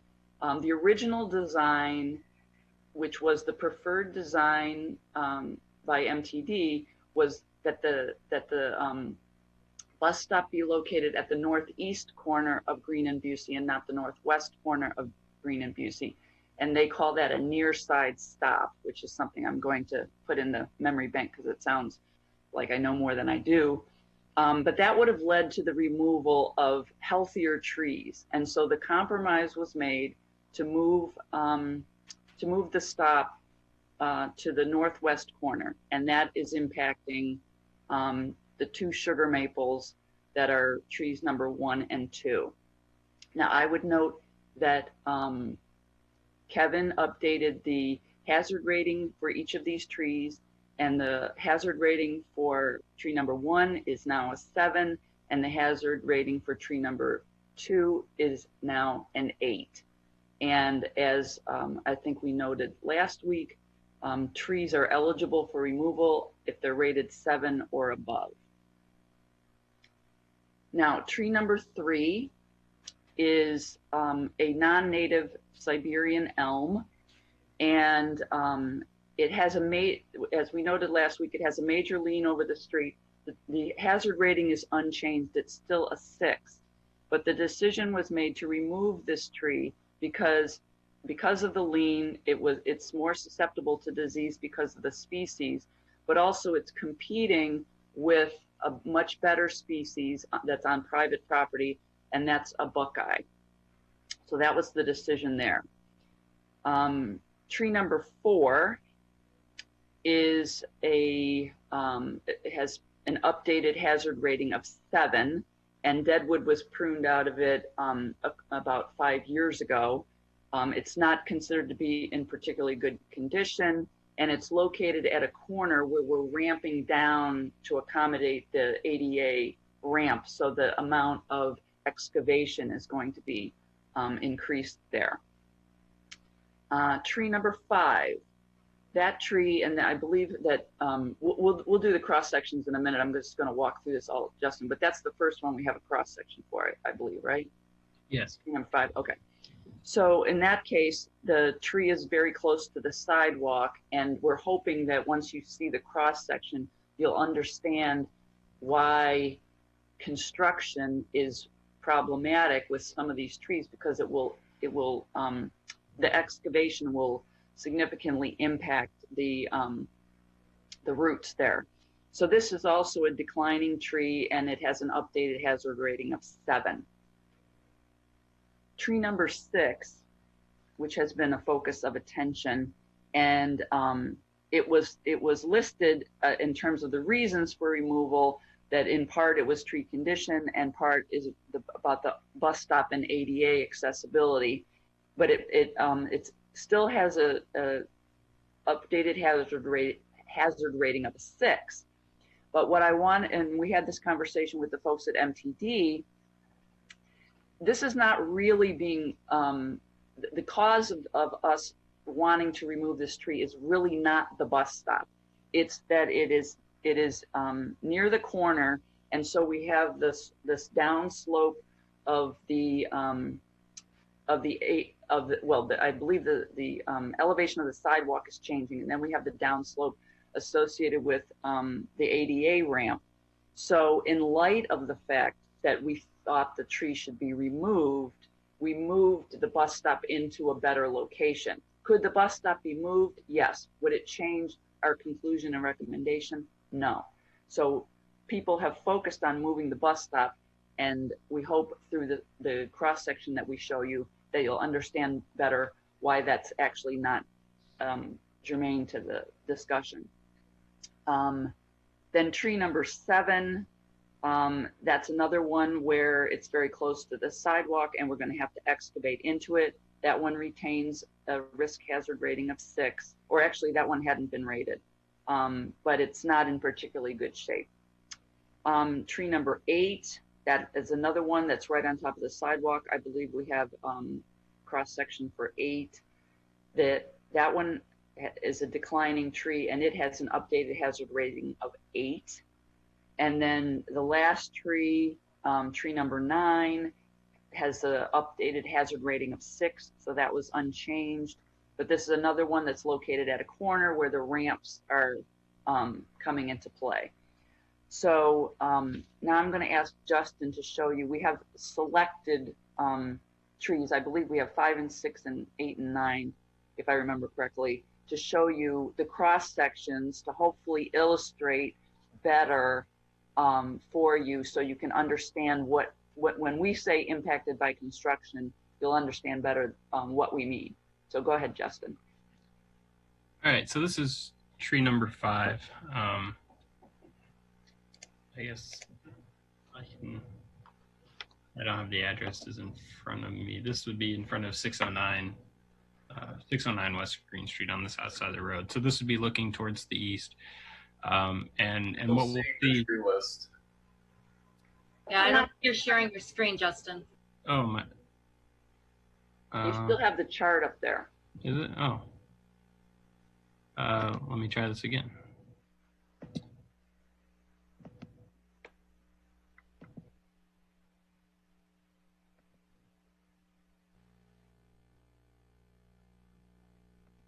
Can you see this now?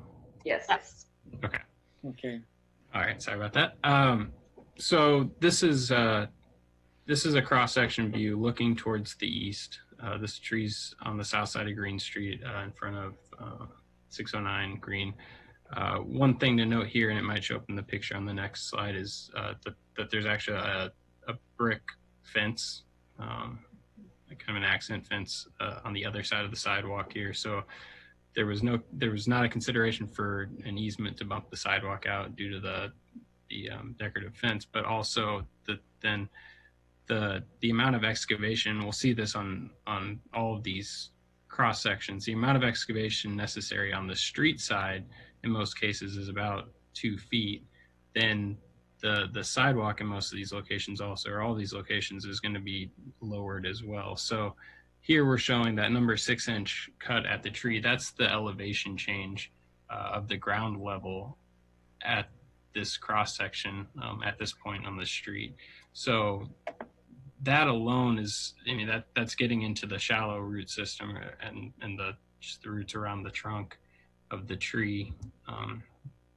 So again, this is tree number 5. The left is a picture of the wound that's mentioned in the trunk. So you can see the vertical The lighter part there right in the middle is where there's a significant loss of bark.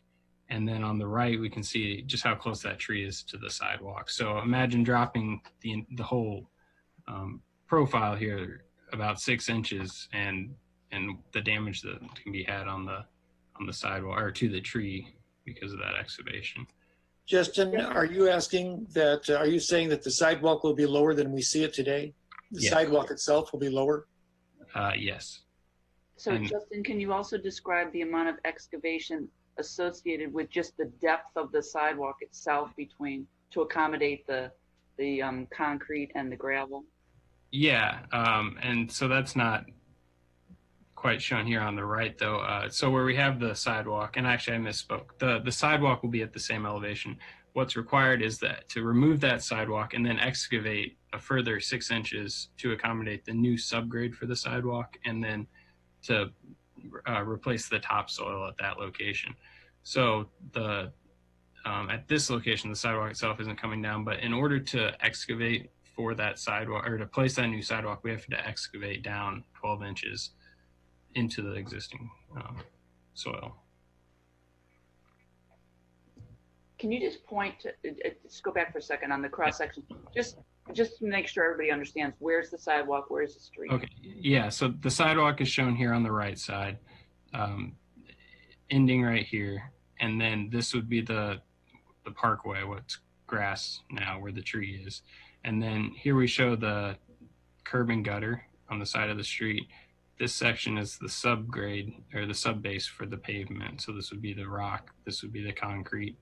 Below that rock, in some areas we have to excavate even further due to the soil conditions of the existing soil. And then also along each side of the street, below the gutter, we're installing under drains. So that's a drainage system specifically for the pavement to help drain the soils underneath the pavement. So that's why we get into such depths, and why this this notch even here is shown a little bit lower, is to install that whole pavement system. We're not just putting new concrete back, we're putting new concrete on top of new rock, and in a lot of areas that new rock is going on top of replacement soil as well. Can I ask a question about the drainage? Sure. So you're saying that you're putting in a new drainage system, and is the drainage going to drain below the vertically down into the ground below the pavement that you're going to be replacing, or is the drainage going to be flowing along the curb at a certain level below grade? So is it a horizontal drainage, or is it a vertical drainage down into the earth?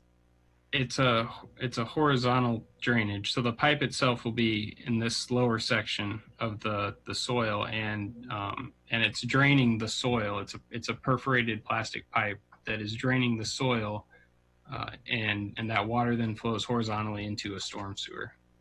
I see. So that's not undercutting the cement of the structure of the roadway itself by doing the draining of soil away from the bottom of the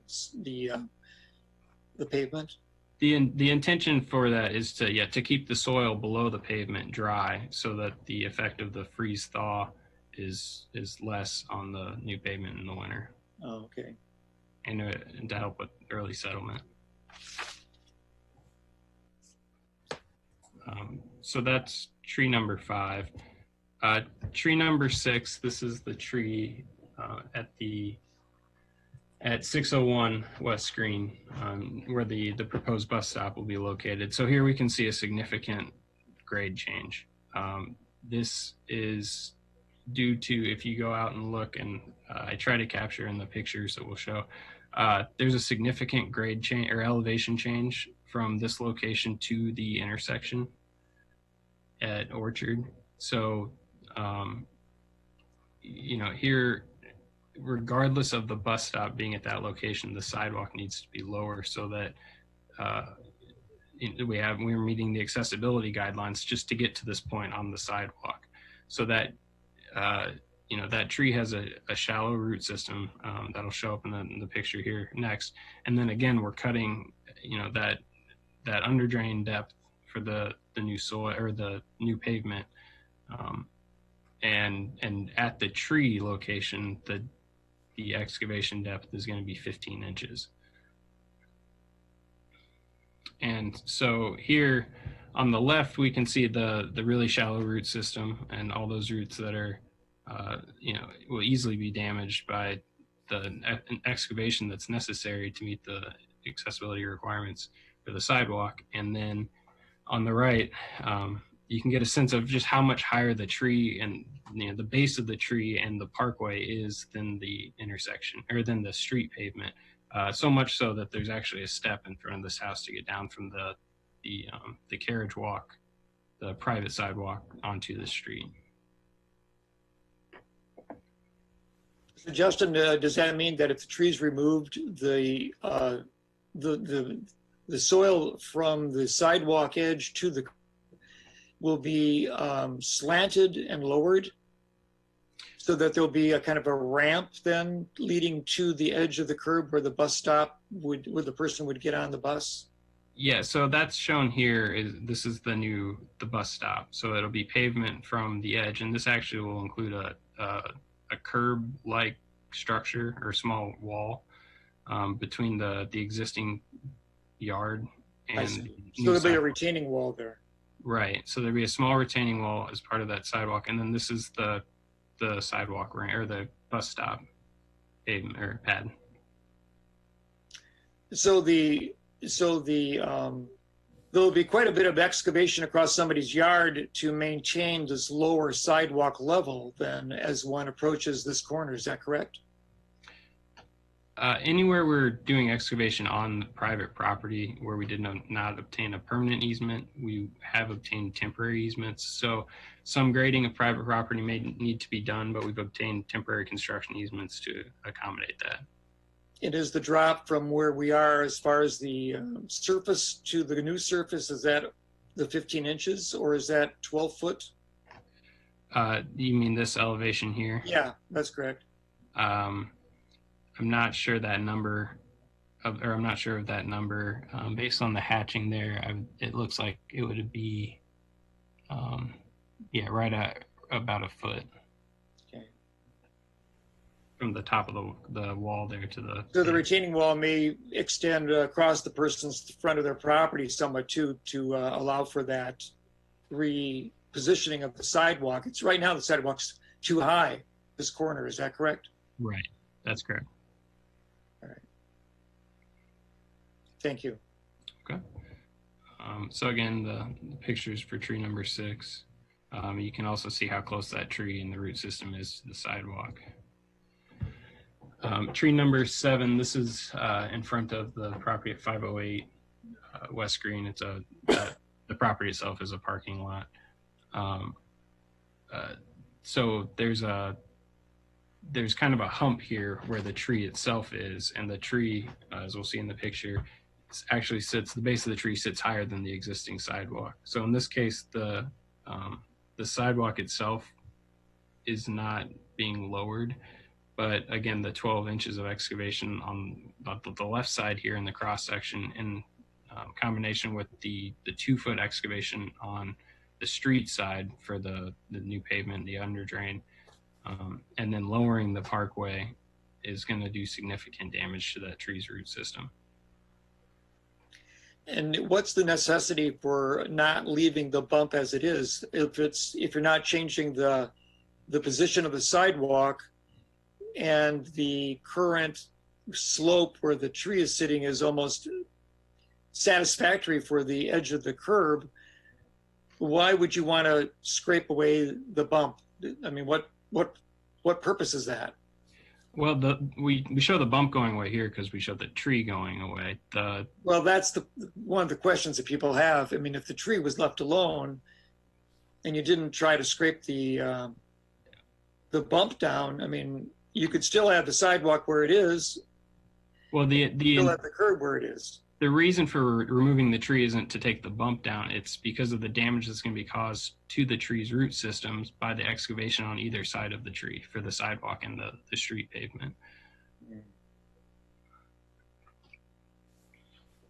But it's worth noting, and we'll show here on the pictures, that the base of the tree itself, and the roots as they start to flare out, actually sit higher than the existing sidewalk. So for the sidewalk to go back in its current place, and actually on the right side, you can see the roots starting to actually encroach on top of the sidewalk. In order to replace that sidewalk and the street, it's going to do significant damage to that root system. So that's one where even a sidewalk bump out, things like that wouldn't accommodate the tree because of its just where or how high it sits currently and the damage that's going to be caused. Did the Presbyterian church people comment about whether they would be willing to make an easement that allowed the sidewalk to curve around the tree's base? They weren't approached about that easement because, like I said, the bump out wouldn't preserve the tree because of the excavation needed for the street and the damage that's going to be caused to the root system on the south side of the tree, on the street side. Well, it looks like the roots are more exposed on the north side. If I could just interject, I think that wasn't a high priority on, from historically. I mean, going back to Mike Brunk's notes, number 7 was noted as a tree that was not in good shape. So I don't think that was prioritized for trying to get an easement in the first place.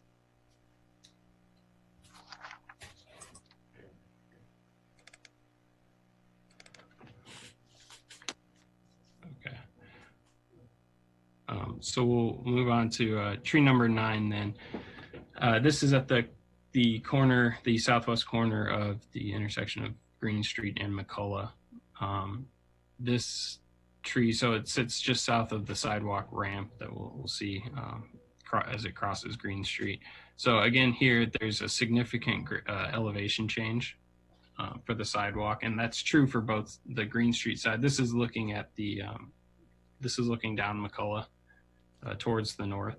So there's significant elevation change for the sidewalk, and then again, less excavation depth here. Chart for color parts to it on your table.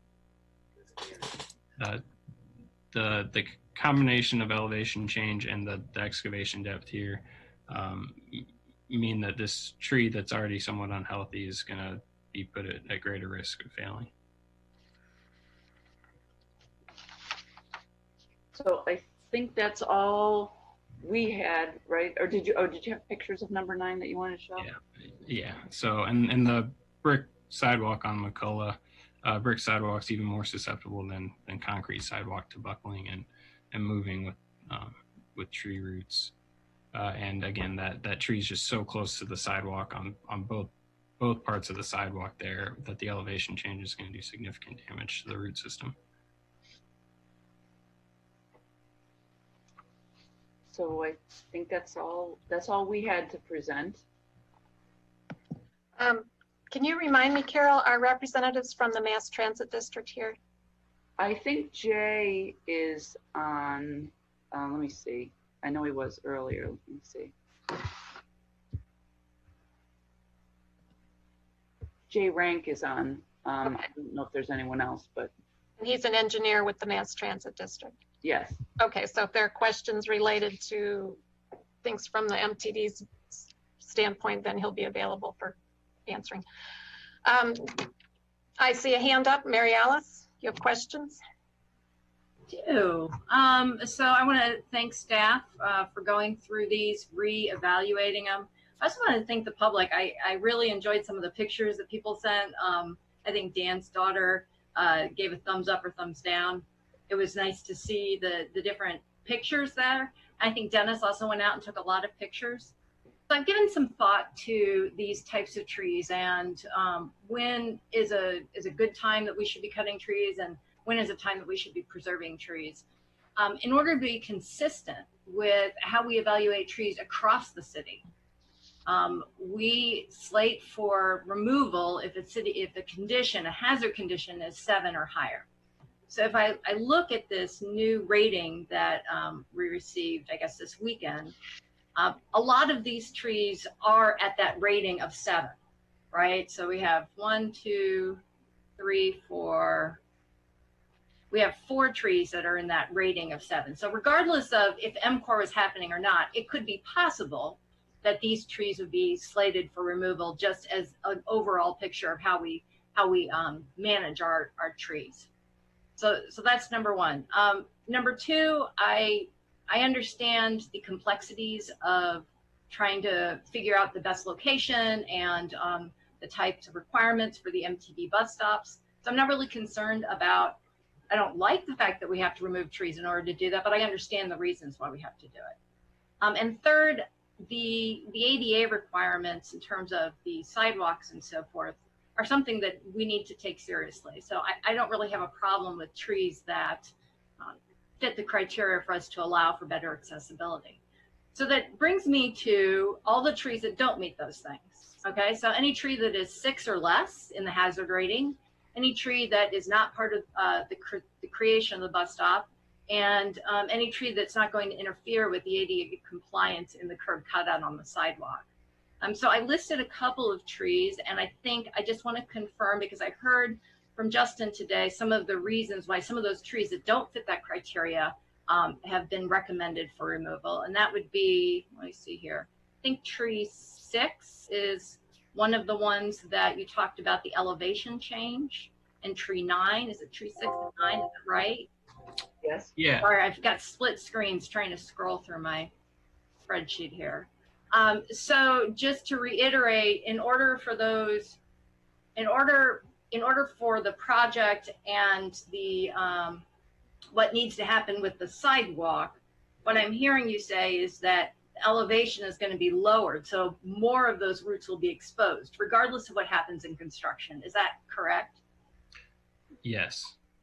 Yes. Okay, so if more of those roots are going to be exposed and the roots are going to be basically cut where you have to dig down, then you're really marginalizing the potential life of that tree. Is that the basic synopsis there? Yes.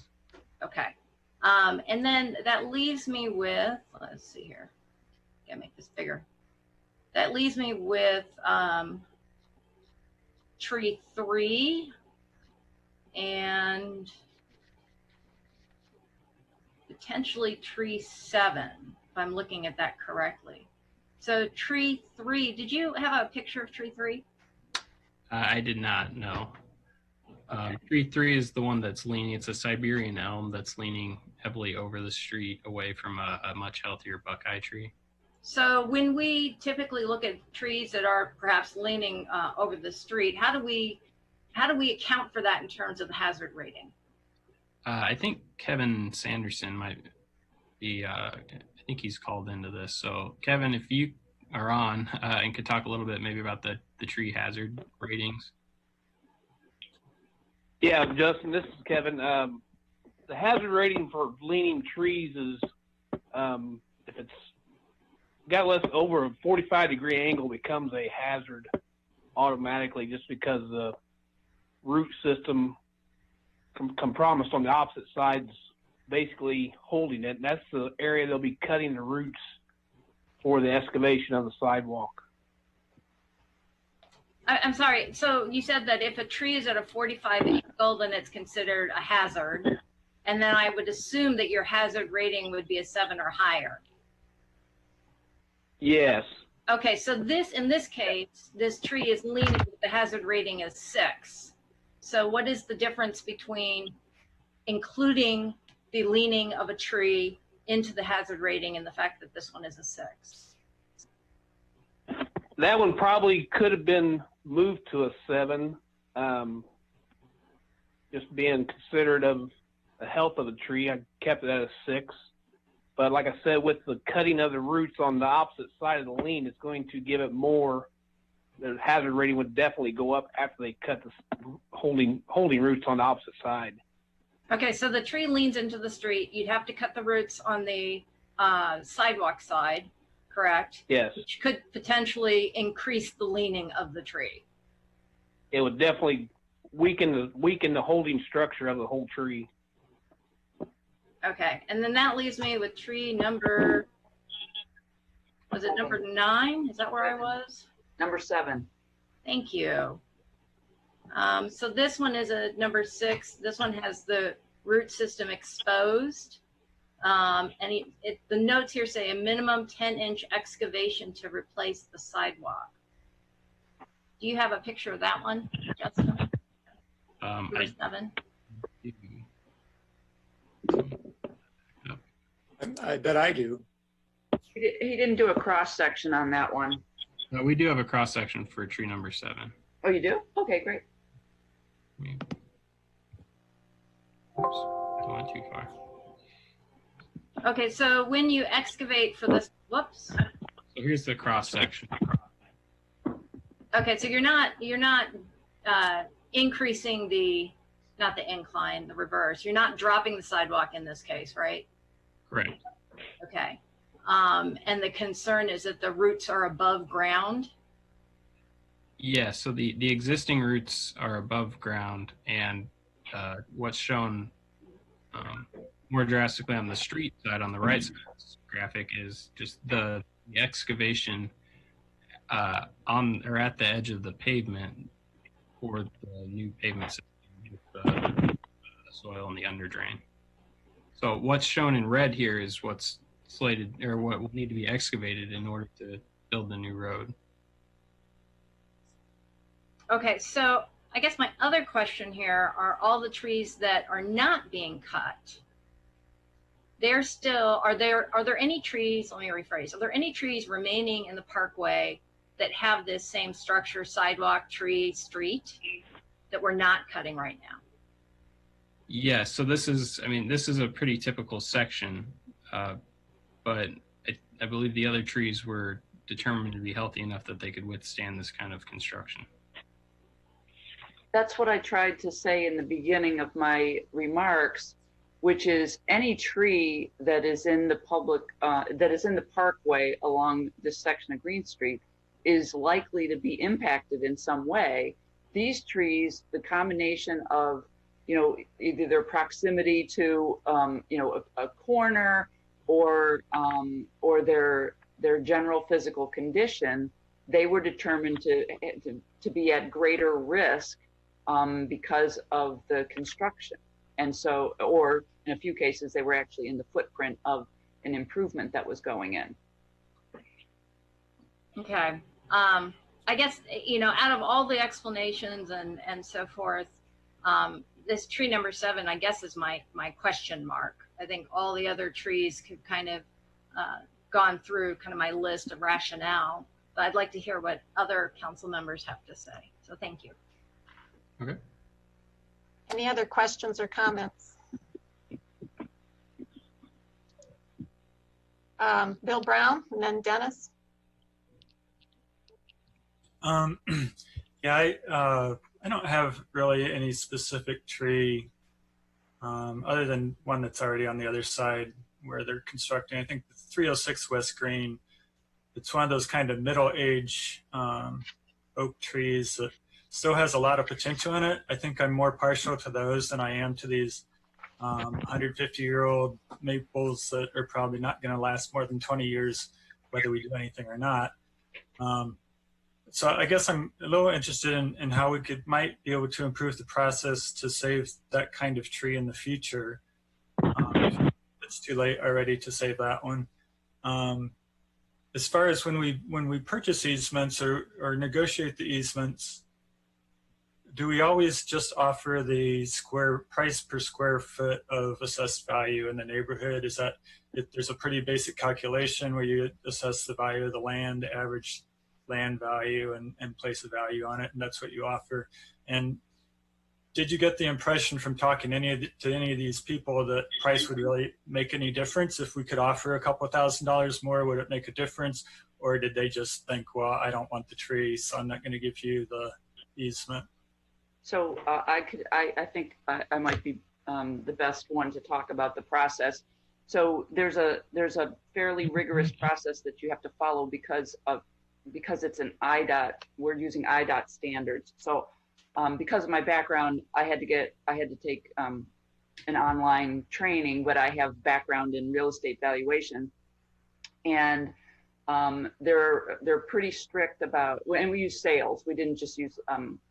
We didn't use real estate assessments. We used sales, And then there's there's a very strong expectation of a degree of uniformity about how the prices or how the values are set, and then the prices that get paid need to reflect that.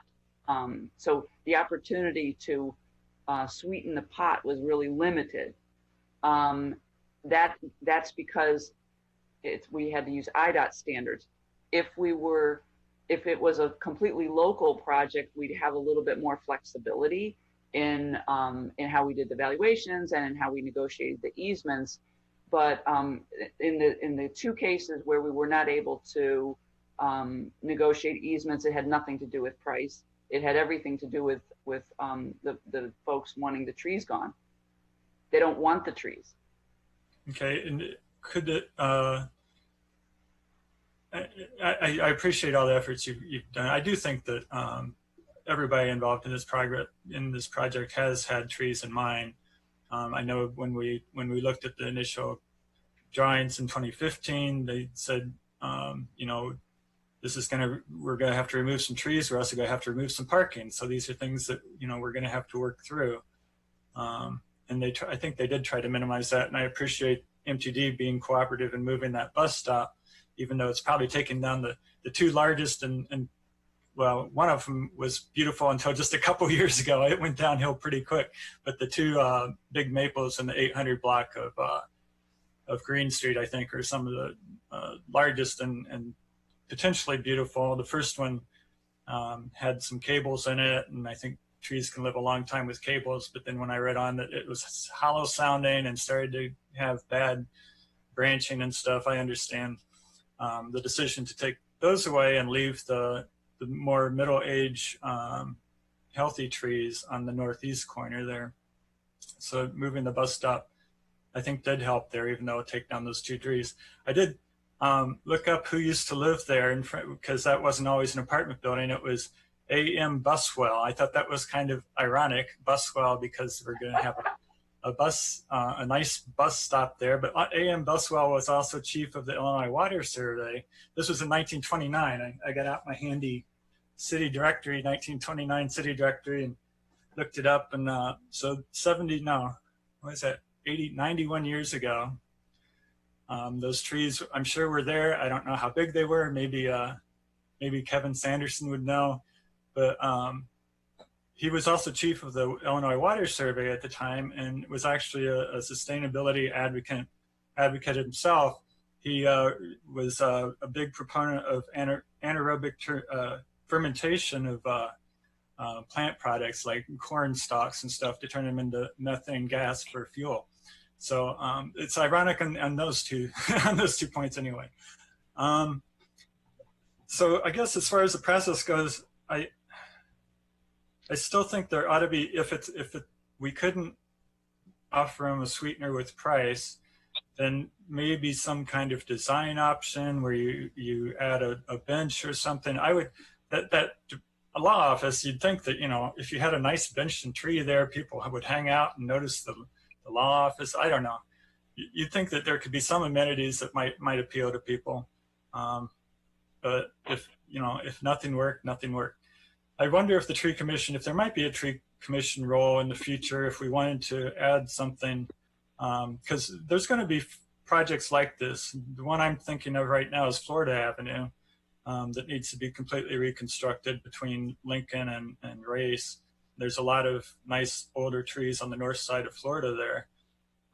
So there's going to be other projects like this that may involve removal of old trees. And if we can get some input from the tree commission and maybe some ideas on ways to redesign it or to work with homeowners farther in advance to try to save trees, maybe there's something there. So maybe that's something that the tree commission could put on their agenda for discussion if they would like us to add a role for them in the decision process on how to save more trees in these reconstruction projects. On the 30 easements we did attain along Green Street, Do you know how many of those were actually successful tree saving easements? I know a lot of them were probably because the sidewalk was going to be a foot wider here and there, or for bus stops, or for the flare at the end. I know the library and the township both had to agree to an easement, so that was probably some of those. But do you know how many actually, I know Dan Newman said you negotiated one with him. Were there others? There were definitely others. I at the moment, I mean, we can get that number for you. But there were a few. Yeah, there's more than one, that's for sure. Okay. So yeah, I think that's mostly. I know with the rating system, from what I understand, if it follows the same kind of system that the Forest Service follows, it does depend on where the tree is. So a tree in similar health, the same health on Green Street versus the same tree in the park might get a higher number because there's more risk. Because if a branch falls from a tree on Green Street, it might hit a car or a pedestrian. So that's why we see more trees in parks, I guess, with broken branches and owls living in them and things like that, because they don't have the same need to take it down because the rating does depend on the risk. So it's a hard life living on Green Street as a tree.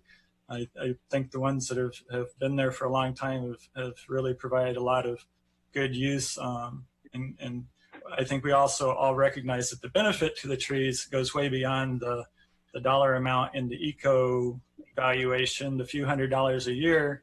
It is a big psychological benefit, and there have been studies showing how much the green infrastructure improves our lives and improves our knowledge through education and our whole sense of well-being and all that. I think we all understand that. So yeah, I think that's about all I have to say on that. Thanks. Dennis?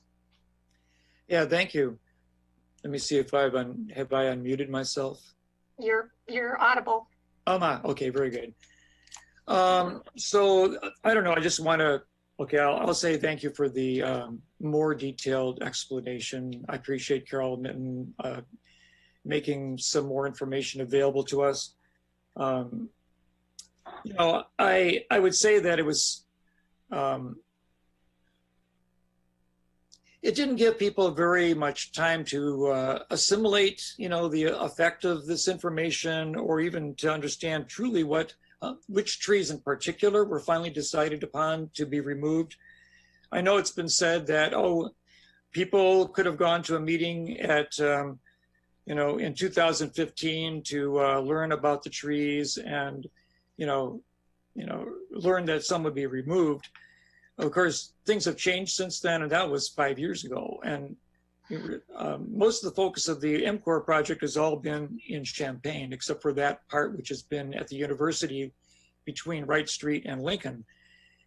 And what I notice about the Wright Street to Lincoln section of MCOR is that I don't see any even new trees being planted along the parkway in front of the university. What we have there is totally highway infrastructure, very well planned out, but there has been no installation of any kind of greenery along that place, whether it's been in the parkway or on the other side of the parkway by the university. And I assume that the city of Urbana is not responsible for the lack of green infrastructure that's taken, that hasn't been installed in that section. But we do have a lot of beautiful trees between Lincoln and downtown Urbana. And people appreciate the canopy that we have there, and it's an important one. And so we're getting a lot of response for people who realize now, maybe as facts have become more relevant in the last month, that there will be significant tree loss. When you consider that as you enter that section of the neighborhood on Green Street in the 800 and 700 block, quite a few significant trees will be removed. So it's going to open up the space, and it's going to be a completely different feeling as you enter into the city the city residential area compared to where it is today. So the effect's going to be significant visually. Just one thing about sustainability.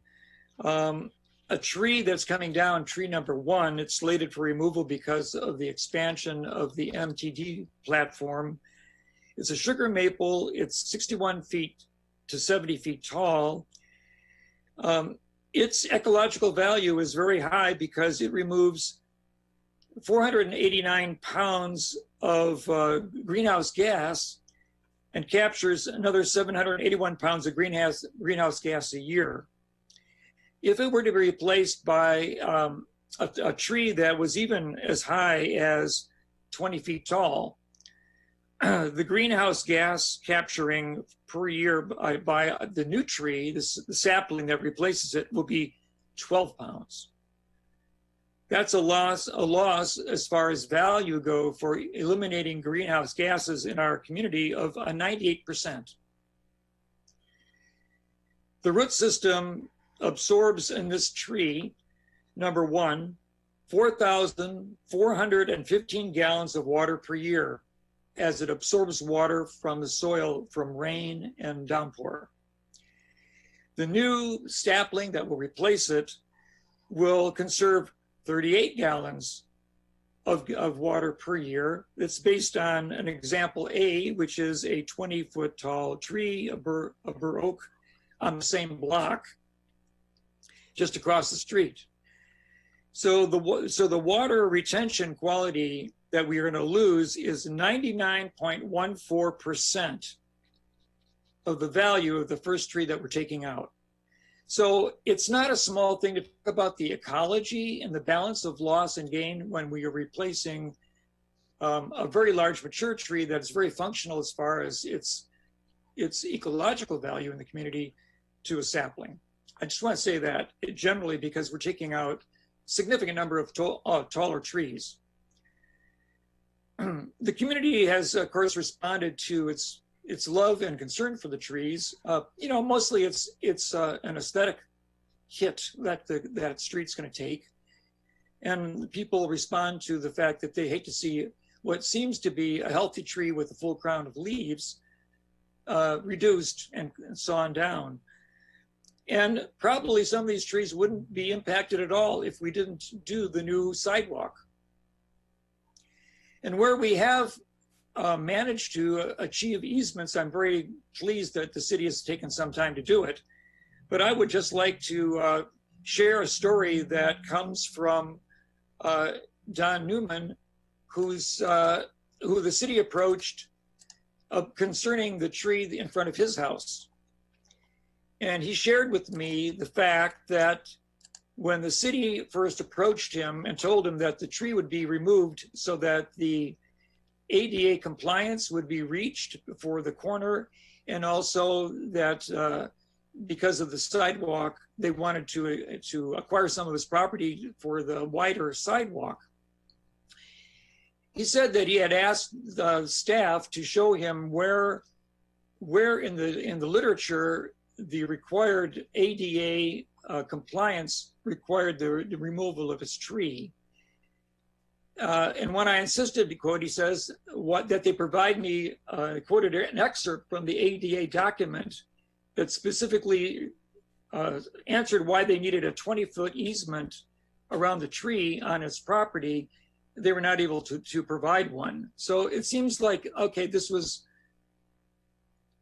sort of like a slightly questionable response by city staff. I don't know if staff wasn't well versed in this kind of conversation. Well, Mr. Newman wants to protect the trees in front of his house, and so he was willing to grant an easement. But the original easement that the city requested of him, was 5 feet by 25 feet, or an area of 125 square feet. And he felt that that was excessive.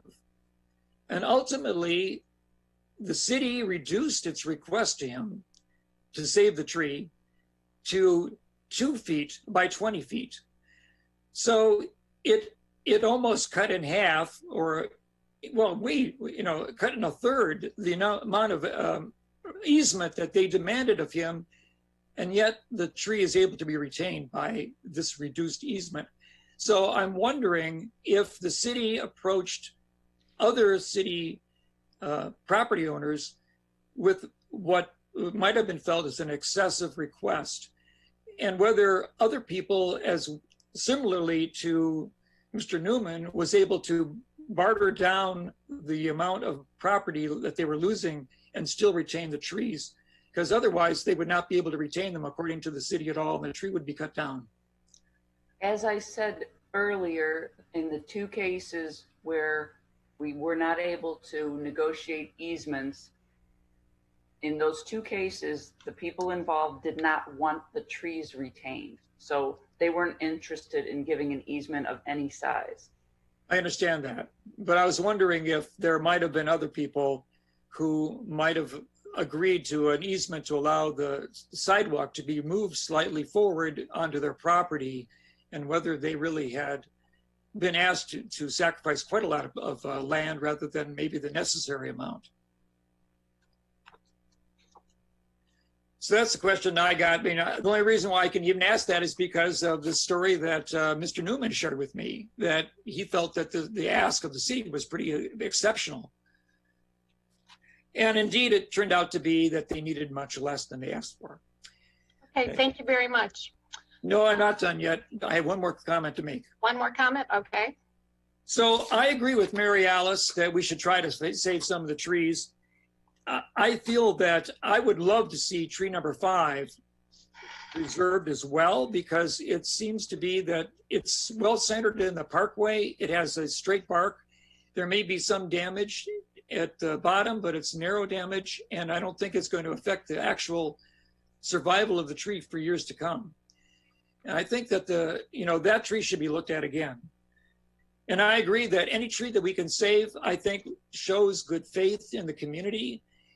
I hate to say it, that if we can save one tree because we respond to the community's desire to preserve the urban environment, the urban forest canopy, that we should take that opportunity and do it. And the tree that we're talking about, which is tree number 7, I believe it is, as the prime suspect in being a tree that could be saved in this process, probably wouldn't have been my original first choice, but I think that any tree that you can save, I think, shows good faith that you're listening. And if there's no detriment to the tree, if the tree is rated at 6, that's an acceptable rating for survival of a tree. So I would suggest that the city council members urge the mayor, I think I'm going to say that right now, I urge the mayor to reconsider and to save 1 or 2 trees along the corridor, because I think the people in the community would really appreciate it. Okay, thank you. Thank you. Charisse?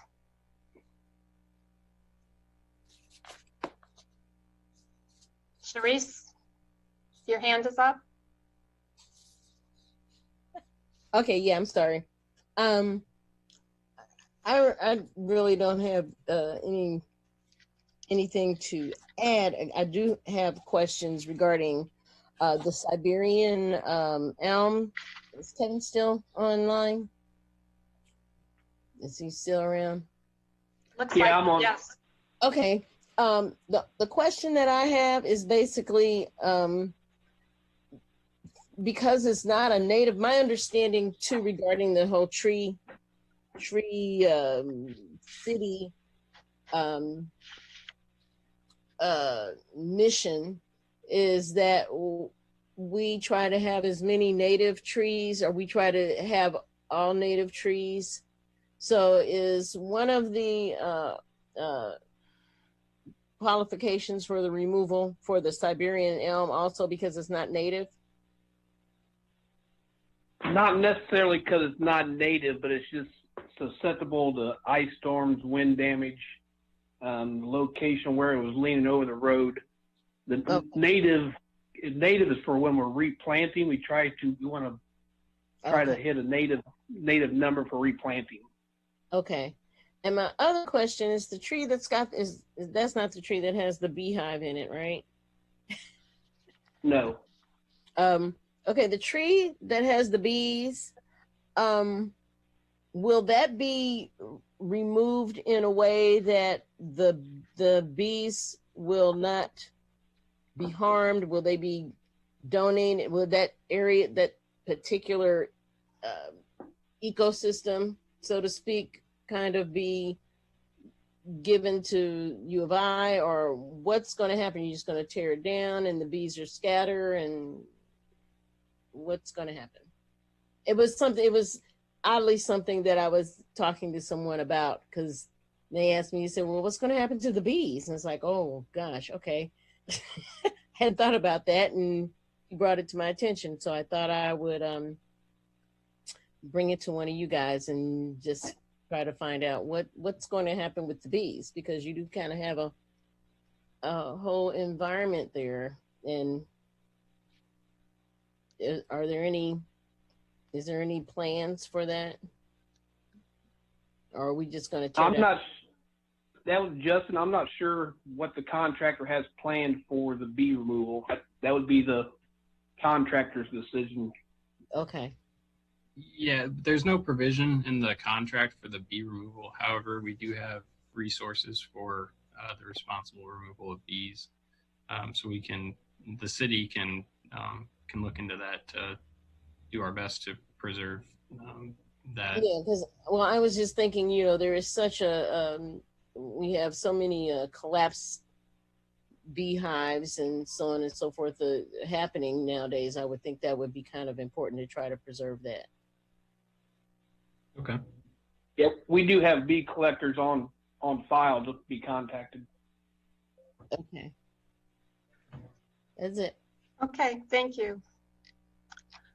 I see no more council member comments. I do want to respond to the community and to the city council, and I especially want to talk to our young citizen, Michael Tassine, our recent Urbana High School graduate. I really want to let you know that our city values trees. That is evident in everything we do in terms of construction. We invest a tremendous amount in the Landscape Recycling Center, which is part of our own tree management program. We have a tree commission. We're a tree city. We plant trees. We fundraise for trees, and we value trees as much as anyone who has written in. And that's evident when you look around our city. The corridor on Green Street is not the welcoming, beautiful, green, lush corridor only because of the trees in the city right away. There are trees in all the private property up and down that corridor, and those will stay. Those are not being cut down, they're not being removed, and they'll continue to grow. And I believe it's over 60% of the trees that are 19 inches or more in diameter along the Green Street in the right-of-way are being retained along with the smaller trees. So by any means, most of the trees in the Green Street corridor are staying, large and small. We made many decisions along the way that preserved the trees. The street isn't being widened. It very well could have, but instead, City Council, with our recommendation, voted to remove the parking along that corridor instead. So people are giving up parking on both sides of Green Street to keep the width of the street itself the same. And again, the easements we retained, many of those helped route the sidewalk around the trees. It's going to be a curving sidewalk. It's actually going to be unusual. Probably the only one in the city that we built on a block like this that's curving. Everything we've done on this project has had an eye toward preserving what we value, which is the urban canopy.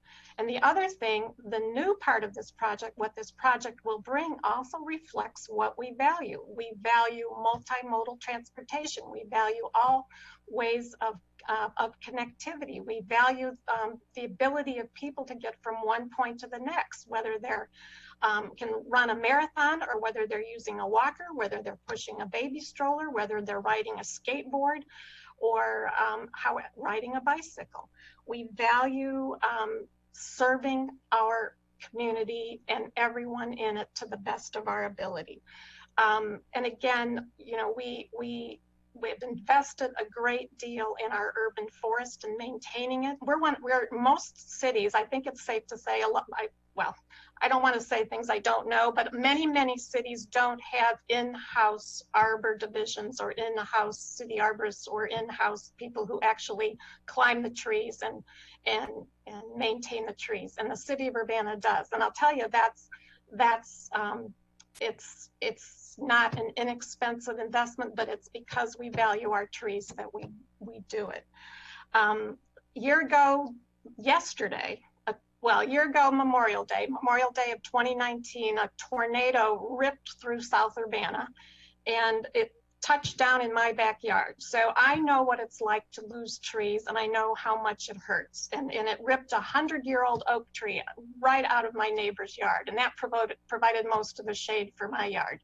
So I know what the loss of trees means. And that's one of the reasons we've spent a great deal of time raising money, seeking funds to have money to replant these trees. And along Green Street, we're taking out 19 trees. We're planting 47 trees with an emphasis on native species, which should be stronger and last longer and be more resilient than some of the trees on that street now. And they should be better for pollinators. A lot of the trees that were planted as urban trees over the years, like Bradford pears or stuff like that, are terrible for pollinators, and we've discovered that. So an emphasis on native trees in our corridors is a good thing for the pollinators, and that's part of our overall sustainability plan. So we as city leaders have to balance the many competing needs. I can tell you, I get as many complaints about the condition of our streets as I get about how people value trees. So and the ability of people to move from one place to the next. And we have to balance the competing needs and the important needs of people in our community. And that's what this project reflects. I think it's a great example of taking the needs, looking at the needs, and coming up with a good solution. Is it perfect? Are we saving every tree? No, but we are providing absolutely improvements in mobility and infrastructure and function and connectivity. And I think when visitors come to our community and they are on Lincoln Avenue and they come to Green Street and they turn to their left or turn to the east and they look at Green Street, they'll say, this is a community that values connectivity, that values mobility, that values trees, and values investing in infrastructure to service in the future. So I think this is an excellent project, and it certainly reflects Urbana's values. So that's it for that discussion. And Mary Alice. I just had a quick question. So I know that our Arbor Division has been really focused on removing the trees that have been infected with ash borer. And it's been one of the reasons why we haven't been able to get to as many of the hazard trees to cut down some of the branches that might cause a hazard. So what I want to know is, in terms of the bigger picture, in terms of making sure that we are taking care of our tree canopy, is there now, are we caught up with all the ash borer? Have we now freed up the arborist resources for us to be able to go back and maintain those other trees? Kevin, are you still? Kevin's here. Yeah, our ash removals are completed. We still have some that we are treating to try to save. We are down a crew member, so we are kind of limited of what we can actually do, but we are focusing, trying to get back on to preventive maintenance to try to preserve our canopy. All right, thank you. And I would remind everyone, we are in the midst of a pandemic, which has affected every single thing we do in the city, including our labor force and our ability, everything. So I ask people to have patience in that respect too. We are not out of the woods yet, so to speak, by a long shot. Okay, Dennis, you had a question? Yeah. would it be possible to make an effort in the future when projects that affect the streetscapes as we approach other neighborhoods with other projects in the future, as Bill was recommending, seeing some on Florida Avenue and others, would it be possible to have a neighborhood focused meeting to go over the details of the planned construction and reconfiguration, including the effect it may have on some tree removals at a time when the construction is still in the planning stage, as we do for other projects and developments, where we invite the neighbors to come and talk to the developer and give some feedback and learn the process that they're going to be experiencing in their neighborhood, just before they start breaking ground and making the changes, so that what I missed here, I think, was an opportunity to interact with the neighbors on the street in a way that would be more meaningful to them as the phase 5 was approaching development stage. Yes, we do that typically on every project. So absolutely, yes. Yeah, I think if we had done that in this instance, there would have been a lot more ability for people to absorb the changes and to make their comments earlier. And we wouldn't necessarily have to be doing it in what seems to be the last possible second before the street's removed completely. Okay, Carol, did you want to comment? I do, and I would say that the MCOR project is atypical because things were set in motion 5 years ago, and we have to recognize that, and that included the tree removal, and to have people think that fundamental aspects of this project could be revisited at this late date. It simply isn't possible. That's not a typical project for us. We're not typically in partnership with all of these other entities, and we have much more control. We'll be talking about a project when we talk to you next week about the CIP that I think will be a very good candidate for getting lots of input about priorities, and trees being one of them. So we'll have a good example, and you can help us puzzle through how to approach that one. So it would make a big difference. Yes. Thank you. Thank you. Thank you all. All right, we'll move on to unfinished business. I don't believe there is any. Next is the Committee of the Whole report. Dennis? Yes, that's right. We had the Committee of the Whole last week, and we forwarded 3 different items to the City Council here tonight for approval, if that's the fate of these items. And the first one is ordinance number 2020-04-022, an ordinance amending the Urbana City Code, Chapter 14, Section 14 to 17, regarding schedule of fees, subsection A, liquor licenses. And this this would be through the fees through July 1st, 2020, coming up through June 30th, 2021. And this was presented last week, and for the committee, I would move approval. I'll second. Moved by Dennis, seconded by Mary Alice. Just a note, last week, both Elizabeth and Beth Beatty are attending high school graduations tonight, so finance is not represented here, but I can tell you that the 2 changes that you requested, that you directed us to make last week, have been made. So that was a reduction of $500 in the class RNT1 license was done. Oh, RNT2, sorry. It went from $3,000 to $2,500, and then the reduction in the fee for the incubator license was to $1,000 for the first 6 months and $2,000 for the second 6 months. Otherwise, everything else is the same. Any other questions? Mary Alice?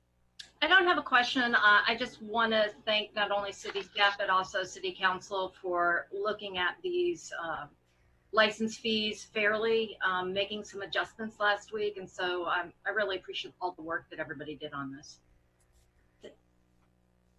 Jared? Just echoing Mary Alice, thanks for working with us on this, and glad we're able to get good feedback and come to a mutually agreeable solution and fee structure. And you guys did a great job overall on this project. Thanks a lot.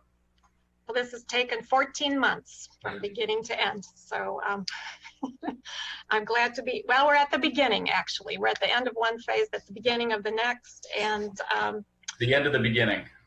Okay, we'll go with that, yeah. Anyway, thanks for everything, and staff did a terrific job, and this particularly Kate Levy, Jim Simon, and finance department, and actually myself. I was rewriting this as well, so we're done with it, and we're ready to implement. So, any other comments? All right, all those in favor, well, let's see. We need the clerk to call the roll. City Council members Brown? Yes. Colebrook? Yes. Hersey? Yes. Miller? Yes. Roberts? Yes. And Wu? Yes. That motion passes. Very good. The next item is resolution number 2020-05-023R, a resolution approving a Champaign-Urbana solid waste disposal system annual budget, which was presented last week. This is for the fiscal year 2020 to 2021. And for the city, for the committee of the whole, I move approval. I'll second that. Moved by Dennis, seconded by Jared. Any comments? Questions? Is there discussion? I guess I'm exhausted. All right, will the clerk please call the roll? Council members Brown? Yes. Colebrook? Yes. Hersey? Yes. Miller? Yes. Roberts? Yes. And Wu? Yes. That motion passes. The last item is an ordinance number 2020-05-028. This is an ordinance approving an amendment to the City of Urbana Consolidated and Annual Action Plan for the year 2019 to 2020, and the Citizen Participation Plan. This comes from Community Development, and for the committee, I move approval. Is there a second? I'll second. Moved by Dennis, seconded by Bill. Any discussion? Will the clerk please call the roll? Council members Brown? Yes. Colebrook? Yes. Hersey? Sharice? She's muted. She's muted. Yes. Yes. Thank you. Miller? Yes. Roberts? Yes. And Wu? Yes. That motion passes. Thank you. Okay. Reports of special committees.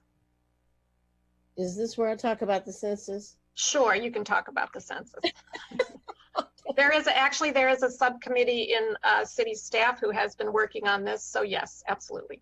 Well, I just want to kind of lift them up and help them out if at all possible. I've been trying to keep track of my ward's response rate regarding the census, and I'm just going to start with what I'm saying. Okay, the census is, I know we're doing all this COVID-19, we're in a pandemic, we're in a difficult time, and this is for anybody that's still listening as well. That's still watching the still involved with the meeting. The census return is very important. It's extremely important that you return your census forms or you go online and do your census. It represents a count of everyone in the United States.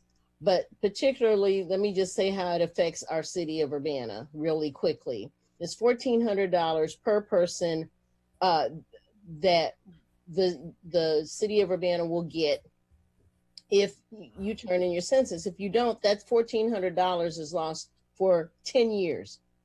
10 years. That's $14,000 per person that does not respond to the census. And in my ward in particularly, there's only been 39.6% response rate. In on one side, on one part of it, 54.4% in another part of the ward. If you think that it's not important, maybe you need to think about this. And in particularly with everything that's been happening since we've been involved with this pandemic, monies from the census will affect monies for schools, your monies for police and fire department and emergency services, your monies that will be going into infrastructure, your money, and that's throughout the entire city.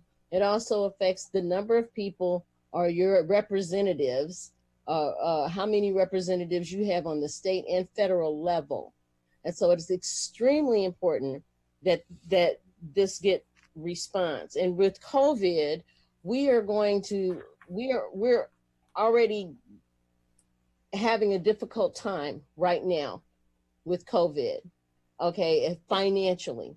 Imagine if you don't return your census now and what it's going to look like in 5 years, and we'll be digging ourselves right back out of a hole again. So we really need to have those responses. In Illinois, it's a 65.2% response rate. Champaign County, 62.9%. Urbana, 60%, 60.7%. And we really need a higher rating than that. And we've in the past have gotten higher ratings than that from what I look at when I go online. So regardless of what your party affiliation might be, what your beliefs might be, what tribe you come from, or whether or not you decide to vote, or whatever you do, whatever your cultural background is, it does not matter. What does matter is that you be counted, and that you be counted here. And for all the things that people email us about, the city needs to do this, or you're not doing this, or you're not doing that. Well, all that costs money. And we are already going to probably be in another deficit. And being able to have representation and funding for many of the things that one might want, a citizen may want to happen regarding the city nobody does it for free. So you want more different training for police, then guess what? Fill out your census form. You want better infrastructure. Fill out your census form.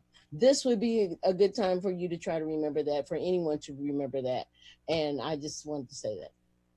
Thank you very much. Okay. Thank you very much. And we actually we'll need to do an update on the census once the budget is done. I think it's time, we'll kind of do an update on the budget. Everything has been delayed due to COVID. Just the other areas where we're seeing low. Beastman, beefo mode, obesity, giga diaper. Okay. In areas where we're seeing low response are the areas on campus, especially where the residence halls in Urbana are located. So that's another area that is a real problem area at the moment, and we'll be focusing on that as well. Yes, and okay. Also I just wanted Can I ask a question? Yeah. I thought that the University of Illinois was reporting the numbers from quarters. So they are supposed to. They are supposed to. So will that increase our response rate? Yes, but it's everything has been slowed down. Okay. Yeah. The other thing I just wanted to say is myself, I put out 50 signs in my ward, 50-yard signs all over to remind people to fill out their census forms. And even doing that is a little bit of an increase, but as considering the fact there were none out, and even while I was putting those signs out, I had a couple of people saying, "Oh, are they still doing the census? I thought that was over with." It's just getting started, really. Yeah, they will be contacted. No. So anyway, it'll be a long process. Yeah. Thank you, Charisse. Mm-hmm. All right. Reports of officers. I did want people to know that, you probably heard that the governor is about to move us into phase 3 in the pandemic recovery. And he announced last Wednesday or Thursday a lot of information, including the outdoor dining, outdoor service for restaurants and bars. And he had a target of May 29th is when that would be available to businesses. That came without any advance notice to the cities, and it came without any guidelines until they were released. I believe it was Sunday or Monday. Staff has been working double time to put things into place to provide the flexibility that we'll need for our restaurants and bars, and we're on track to do that. It's an enormous amount of work, and it's not just a simple matter of setting tables out in the sidewalk. We have to look at a lot of things, but it's going to happen, and we're working closely with our business community to make that happen. But again, I ask for patience. It might not be perfect this weekend, but we'll get there. And I know the business community and the public are looking forward to this, but we want to do it in as safe and thoughtful and intentional way that we can. Okay. We have one item of new business, and that's ordinance number 2020, which is 05029, which is the emergency order number 2003, which was the temporary suspension of special events permits. And this was an identical order was passed in Champaign. And this temporarily suspends the holding of public and special events on any city-owned, leased, or operated public property through September 7th, 2020. And the events that this effects are mostly the large-scale events involving drinking and eating and hundreds and thousands of people crowding into a relatively small space. It also affects the temporary liquor license and temporary special events permits that for similar things. And again, this was done, one, reflecting where we are in the reopening of the state. Number two, considering the public health guidelines and the recommendations that we're getting. And number three, even if we're moving into phase 4, according to the governor's guidelines, it's still gatherings of 50 people or less. So again, these large scale events involving thousands of people, hundreds to thousands of people are just for the summer are suspended. So we're looking for a motion to ratify this emergency order. Sharice? Well, I have a motion then to approve ordinance number 2020-05-029, emergency order 0-03, temporary suspension of issuance of special events permits. Yeah. Okay. I move to approve it. Move to approve. Bill? I'll second it for discussion. I do have some good question. Mm-hmm. Okay. I know for they have released guidelines for recreation where you could have groups of 10, multiple groups of 10 separated by 30 feet and things like that. So theoretically, I think you could probably have a walkathon. It'd be hard to organize, but you'd have to have people take off in groups of 10 or less at a time. And then separate the waves by a few minutes so that they don't accumulate. So especially once we go into the next phase and the rest of the summer, is there going to be any flexibility for people to propose safe events? Or is this like a blanket? There is flexibility. If you look on Section 5, there is flexibility. But the other thing that I didn't mention is a lot of these events require sponsors, and many times it's business sponsors. And the other thing we've been hearing from the community, from the business community, is well, number one, they've been devastated by this thing. And so the funds available to sponsor events are also an issue as well. And that's another factor here. But yeah, there may be flexibility, but at this point, we don't know. Okay, thanks. And again, the key to all of this is there is so much uncertainty. Dennis, you're muted. Thanks for letting me know that. So I think I did express to you and also other members of the council that I guess I would hope that we would have the fortunate result that the pandemic would begin to dissipate as we approach the fall. And one of the great casualties of the early fall is going to be the Labor Day parade. I noticed that the extension that you were going to be talking about and passing perhaps today actually includes exactly the day of Labor Day, the 7th of September, as the final day.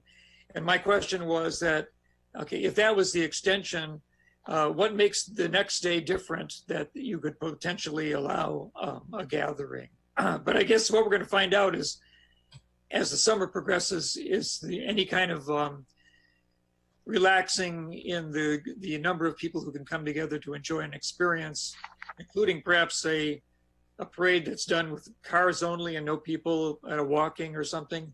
Is it going to be possible to imagine in the future a reconsideration so we could enjoy what is traditionally a lot of fun to do in the community, the Labor Day parade? Yes, I mean, Article 4 of this, if the language says, if prior to that date and time, the governor suspends or terminates requirements on social distancing, size of public gathering limitations, or other steps taken to prevent or minimize the spread of COVID-19, then in effect, the city may commence issuing special event permits and allowing special events to occur on city-owned, leased, or operated real property. The thing with the parade, it's not just a parade. The parade, the Labor Day traditionally is followed by the large gathering in the park afterwards, which is a big social event involving hundreds of people, food, drinks, etc. And before we passed this, I did talk with Matt Kelly of the AFL-CIO about that very event, and he understood completely. We're all disappointed, but you know, he understood. But again, we are putting safety first this year. Every year, but this year we're putting safety first when it comes to these special events. Mary Alice and then Sharice. I had kind of a broader question. So when we passed the emergency ordinance, basically giving you the ability to do these emergency orders, I believe what we said was that the governor either had to lift the emergency declaration or you would lift the emergency declaration for the city of Urbana. But now that we have all these different phases, I'm wondering how the phases interact with the emergency declaration from the governor, because it would seem to me, based on the phases, that it would be lifted once we've reached phase 5, but I don't know if there's been any clarity in terms of when that could potentially happen, since we're going through incremental changes. Do you have any update on that? From what I read describing phase 5, it's herd immunity and vaccinations and, you know, pretty much full steam ahead. And I don't see that happening before the end of this year for sure. We'll be lucky if we get, you know, happily into phase 4. No, and I agree. And I guess that was my point, is that phase 5 is going to take a while to achieve. Yeah. Because it basically means life is back, you know, life goes back to the way we were living before, hopefully. Well, it's never going back there, but it'll be We won't have social distancing rules anymore. it'll be less. It'll be different, but yes. It will be different, absolutely. So so does that mean that the emergency declaration, in your belief, will be enacted until we reach phase 5, which is in the distant future? This particular emergency declaration or the overall? The overall. I don't know. I mean, you know, I look at this as we're navigating from point to point. So at this point, it's in effect, and I think that's the decision that we will have to wait to make until we're a little bit farther down the road. Okay. All right. Thanks. Oh, Sharice. Yeah. Okay. So, I just kind of wanted to comment also to what Dennis was talking about parade, and I can enjoy a good parade like anybody else, but it is kind of one of these issues where if it was just empty streets and us, people parading, like, in cars and isolated, maybe that would work okay on some level. But there are spectators. There's not, it's spectators to every parade. And that's something that cannot be controlled as far as the social distancing.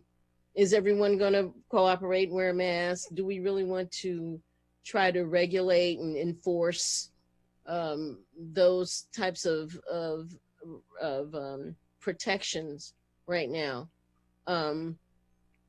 And basically, who's going to do it? Even if, do we have enough law enforcement or regulators, so to speak, to even try to do something like that?